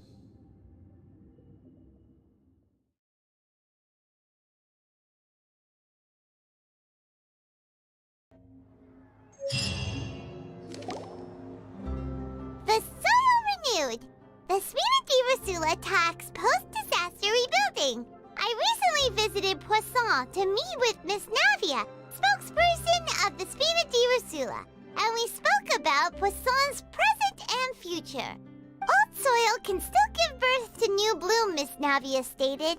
Hope Skyship Winglet, lunar bane of the Fontaine Research Institute. The various disputes that have arisen on account of Mr. Edwin have suddenly become a shield over the Institute, with Jurier turning out to be a once overlooked. People always call the first researcher mad, but few know what to call the second. And shit. Wow! Paimon barely recognizes the people in the reports. What do you think? Pretty enthralling, huh? The value for these big scoops lies Edwin's assistant, Jurier, created a true flying ship. Paimon's curious too! And that's exactly why I'd like... Are you sure? Oh, this time...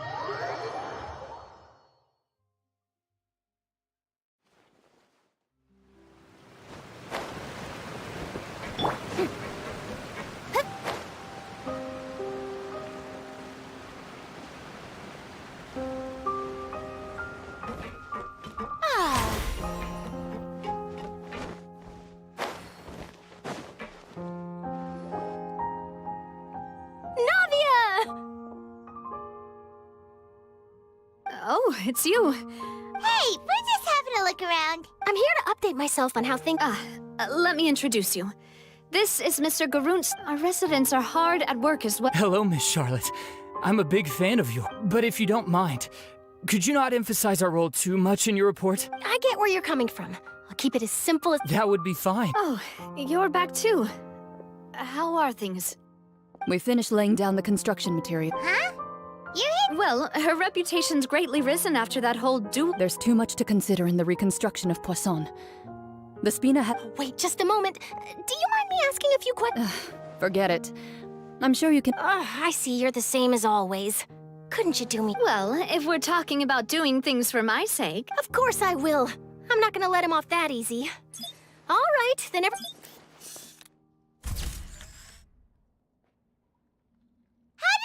Was it a good shot? Not bad. Your addition really helped the composition of the picture. All right, hang on a moment. Let me snap a few more shots. All right, that should do it. I'll be back here later anyway, so let's call it a day. You're very quick. Speed is of the essence. Also, not to Wow. I'll hazard a guess that this is how you got that interview at the Fortress of Whoa, you're... That's a... In truth, all Monsieur Neuvillette asked me was, when did the Fortress become so friendly towards the media? I told him that it was best not to speak too soon. You're right. Stay safe now, and...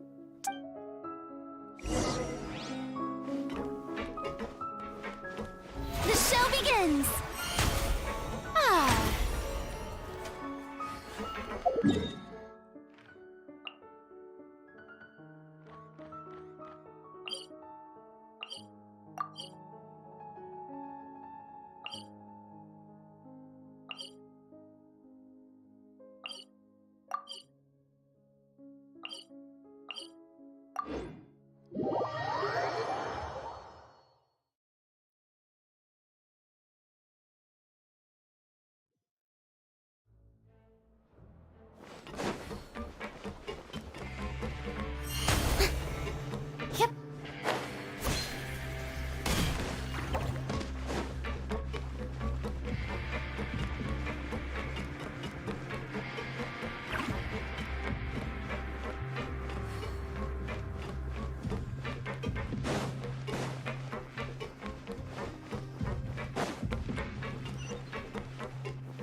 Wow, guess we're here again, huh?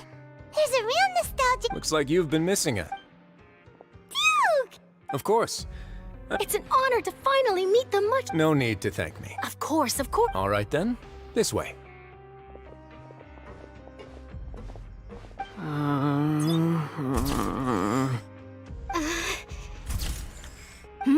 Hey, Miss Charlotte. It would seem that Miss Lorvine doesn't want her face to appear beside that of Mr. Jurier, Sir, please don't say things like that. But it looks like dear Mr. Jurier denies it. Might this interview be very important to you then? No, I just... This is my first time being interviewed, and I'm very... Now, I might not look it, but I actually did the boat that brought about... Still, if I might add... I have to apologize, but that ship is presently in the bowels of our... Really? Well then in... You already know my answer, I'm afraid. Best you interview our head nurse instead. Or perhaps... Did you really have to use the word? Well then, 2 solo photos will... Is my hair messed up? Please. Things sure are getting pretty lively here. Oh, seems like everyone's here. Would any of you like to... Ah, see... Hey, Miss Charlotte. Sure. Sure. Do I have to smile? So, how have things been... Same old, as you can... Other than that flying ship, it got a tad too much attention. That's why I decided to let the interview go through. We should... You're too kind. I see. He sure did what... I'll tell them that there's good... Oh... What change can there be? As to what Miss Farina's departure will mean for the nation, and if our laws and governance will be transformed, we'll leave... Hey everyone, the photo shoot's done. Good. In that case, let's call it a... Thanks for your cooperation. Come on, Traveler, let's go. There'll be a next... Maybe? Who knows? All right, last stop, the docks.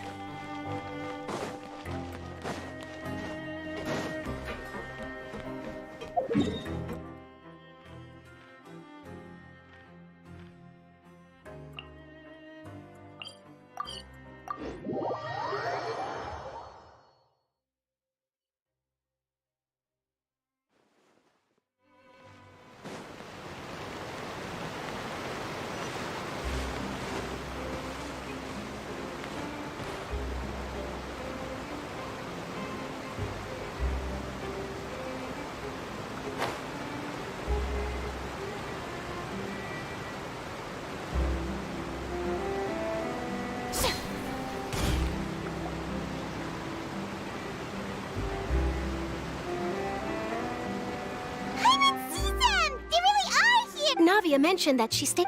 Traveler, Paimon. Ah, and Miss Charlotte.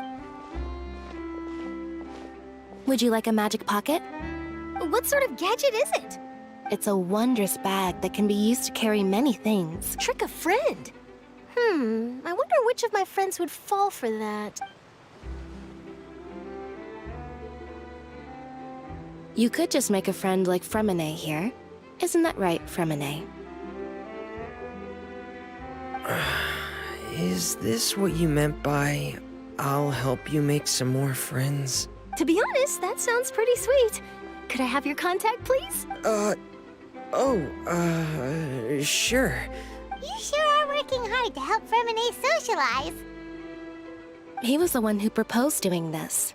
He even wants to assist in our magic shows. Yes, I was planning to first introduce Pear as an assistant, and later Fremine himself. That said, would anyone want to see a diver escape underwater? Oh, it'll work out. Lynette, could you come over? Got it. My, that Charlotte is rather perceptive. She got rid of it. Father says that you did a great deal during the latest events. That's out. Oh, I guess after Lady Farina left, Father and Monsieur Nervillet opened negotiations, during which he gave Fontaine's gnosis to her as a diplomatic gift. A diplomatic gift? A gnosis? Yes, I was quite surprised at first myself. It could have been done as an apology for the incident with Lord Child, or as thanks for his help in tying the all-devouring narwhal down. Furthermore, Father did also lend significant aid to Fontaine and Poisson. Well, that's true, but this is a gnosis I would agree, but I've also heard that it seems that Monsieur Nervulet has had a significant change of heart regarding the matter. So there's some... I suspect you'll have to ask him about that yourself. Isn't he real busy and... But back to the topic. The Gnosis... They say that he's returned to Snezhnaya to... That's true. When you think about it, we've had loads of run-ins with the Fatui. So shocked by such a simple switching of sides?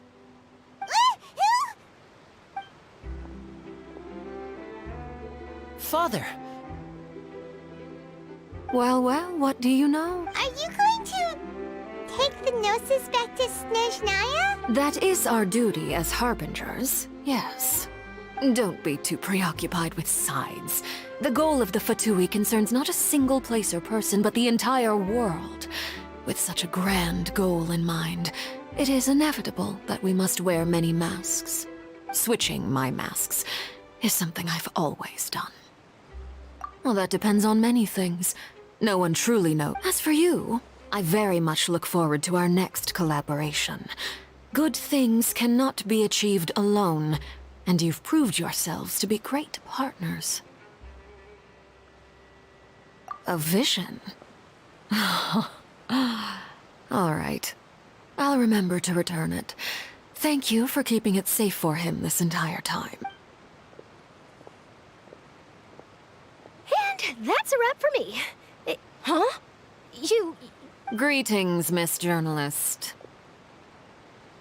Hello? That is correct. So forgive me, but I will not be able to serve as a subject in your article. However, feel free to write as much as you'd like about... I will. The sea breeze is quite pleasant. I shall continue my walk while the weather remains so agreeable. Farewell, Father. Oh, she has such an intimidating presence. I didn't even dare to take a picture. Thankfully, I've already wrapped up all my pre-scheduled interviews. Thank you all. Don't be too nervous. Why don't you take a magic pocket before you go? Here, Traveler, Paimon, you take one too. To move things about? That's right. Funny. I was giving out magic pockets when we first met too.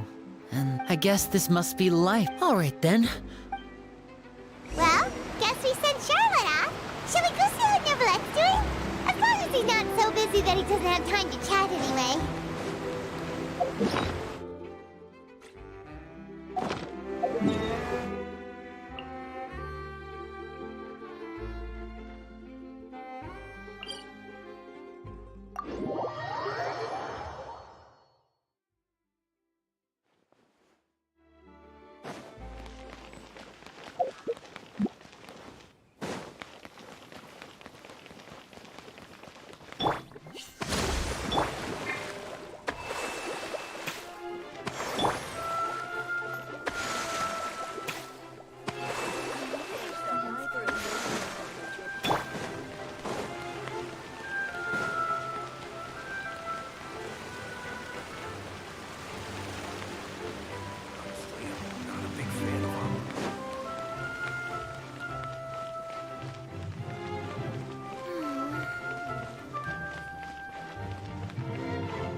The entrance to the fortress! Ooh, he really is there!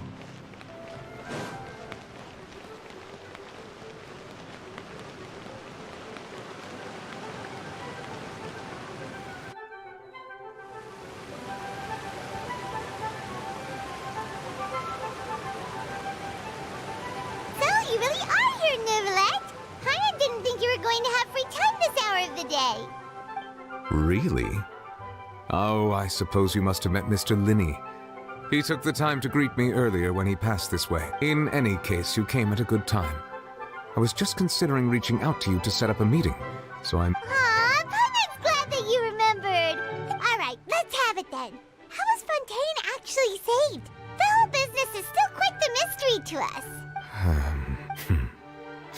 It is strange how words can often leave a bitter taste in the mouth when it finally comes time to say them out loud.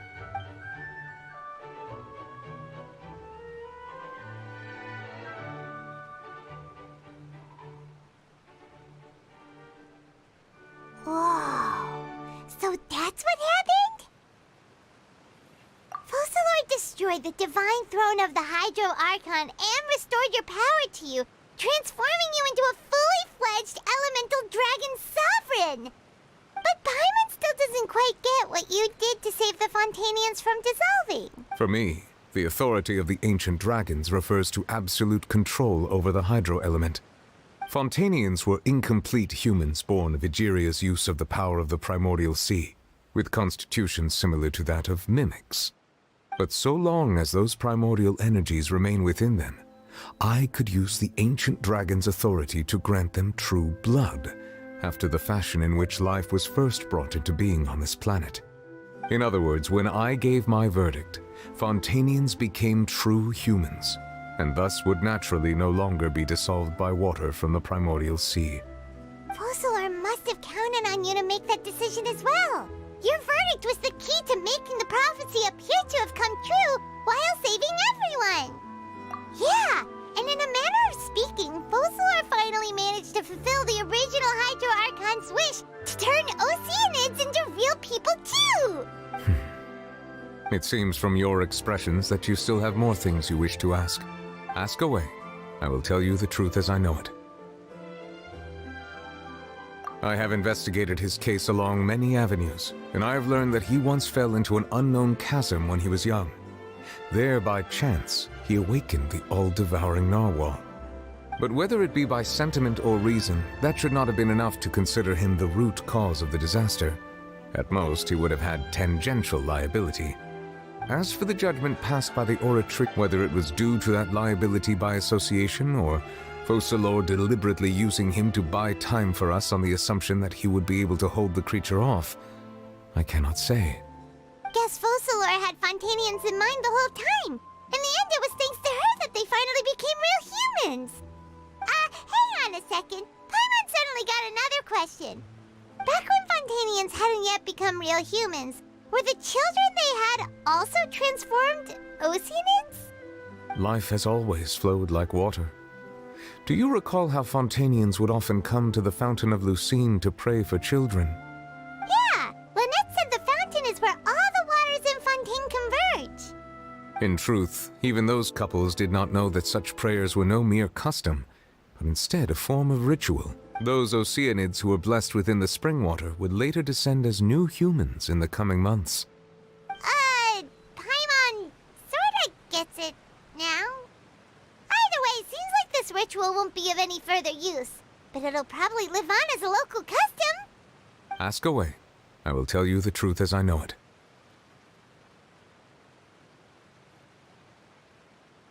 You will soon be heading to Natlan, I presume? I'm afraid that I have little talent as a travel guide, so all I can do is tell you what I know about that land. As far as I'm aware, Natlan can be said to be a nation of dragons. A nation of dragons? You mean like you? No, I suspect that I would not find myself welcome there. Unlike ancient dragons such as myself, the dragons of Natlan have undergone long years of development and evolution. Large numbers of them have entered a form of coexistence with humanity. Natlan is also the nation of war. War ravages those lands like an undying flame. There is one other piece of information I got incidentally from my negotiations with the Knave that I believe may be useful to you. The harbinger known as the Captain has thrown his hat into the endless ring of war. The Captain.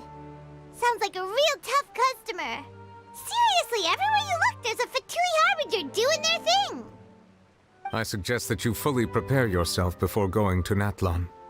In the meantime, Fontaine's doors will always be open to you.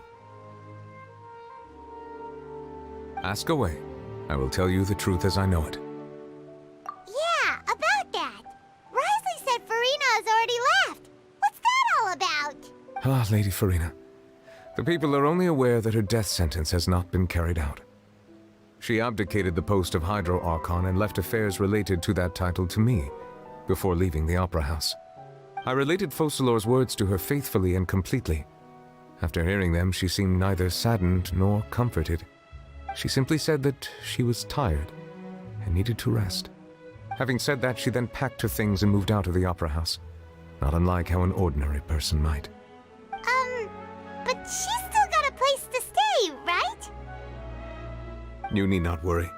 I will make arrangements to ensure that she will not want for food, clothing, board, or travel. In truth, I am somewhat happy for her. The wear and tear on her spirit will, of course, take time to heal. But now that she no longer has to play the role of Focalor the Hydro Archon, she can finally lay down her burdens and lead a normal life. What about you then? What are your plans now that you've regained your full powers as the Hydro Dragon? After Focalor passed on, the Oratrice also ceased to function. This matter will directly affect our trials. After much careful consideration, I've decided to take over its role in our courts. From now on, I shall hear cases and pass verdicts by myself. Looks like you're still considering stuff from the perspective of the Udex, huh? As an elemental dragon, there are indeed many things that I must do. But this power and this duty, in a manner of speaking, you could say that both were granted to me.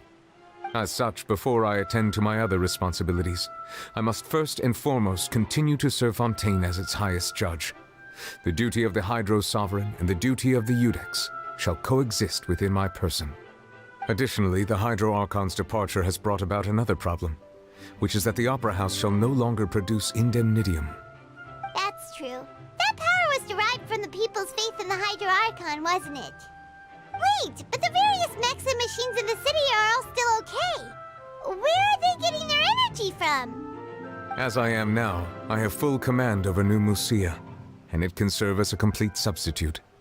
Another reason why I cannot quite leave Fontaine immediately. Wow. This ancient dragon's authority stuff is really quite useful, huh? Ask away. I will tell you the truth as I know it. Oh, that's right! They say you've given it to the knave as a diplomatic gift or something! Leaving aside their intentionality, the two Fatui Harbingers have indeed done much for us during this crisis. Their sole remaining goal in Fontaine, at least at this point, would seem to be the Gnosis. The Oratrice has ceased to function. The Hydro Archon's divine throne is now no more, and I do not need the Gnosis's power. As such, it has lost all meaning for Fontaine. If the Fatui have impure designs, then we might as well accede to their request now, and avoid unnecessary conflict. What complicated considerations! Paimon thought you were just giving it to them out of gratitude to the knave and as an apology to Child. Ask away. I will tell you the truth as I know it.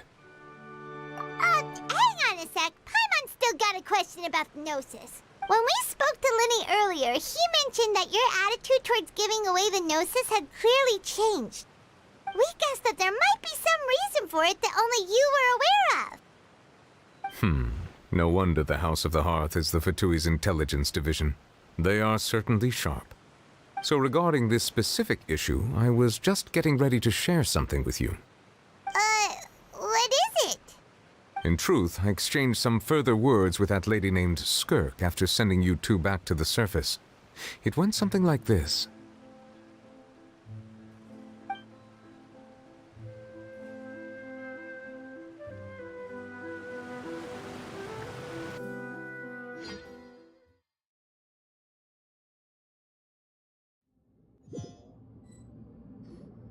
Well, we're going to head topside to see what's going on. You hurry over soon as well, all right, Nervalet?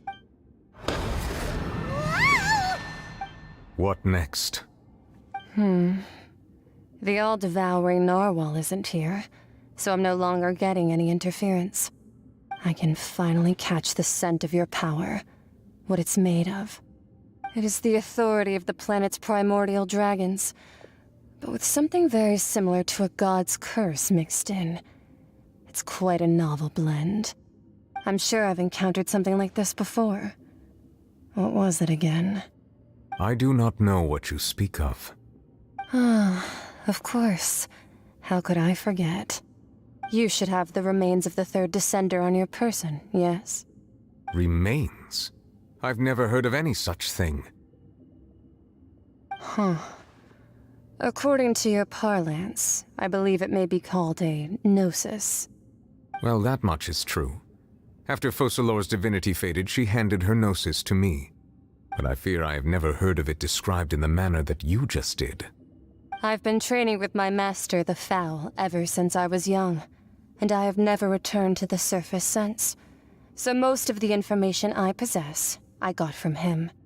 It is only natural for those who are greater than humanity to possess a different sort of common sense, which is why there are so many problems in our attempts to communicate with humans.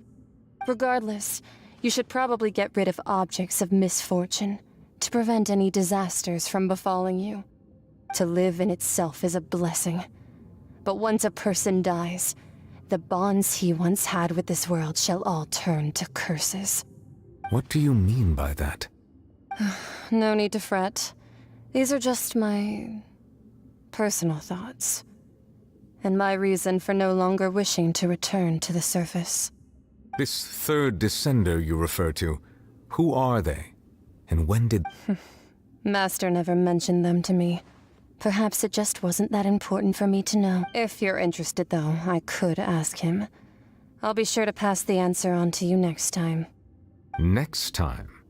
You believe we will meet again? I do. Wait. I have a disciple of my own, don't I? He can be the messenger then.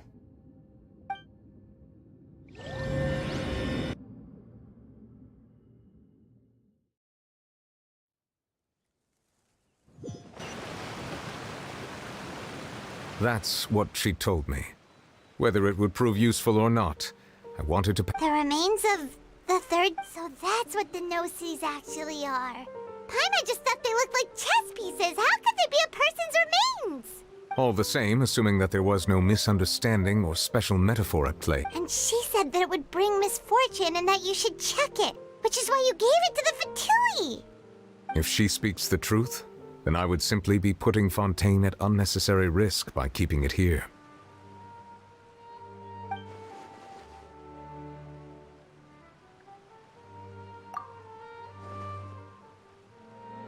I had guessed that you might already be familiar. That means that the Gnosis, which are exceedingly element-compatible and can even enhance elemental abilities, do indeed come from the third descender. I wonder, does your body also possess similar properties? Like being able to use elemental powers without a vision. That does sort of count as special compatibility, right? No, let's not think about this stuff right now. Like comparing the Traveler to the dead third descender and all. That's what you say, but this topic still feels like bad luck. Once Child recovers, let's get some more answers out of him. Or go look for his master and get the answers that way. I too believe it unwise to make too many blind guesses when information is lacking. The same is true of being at court. All right. Yes. All... But she sacrificed herself in the end as a god, and she suffered through all those years as a human. Was that really what she wanted? I suppose that would be the mystery of a god's will. I suspect not. But once in a while, I too would guess that if wishes were like the clouds in the sky, they will one day return to the earth. Life flows like water, and rain is the final answer. And what, ultimately, is the difference between the...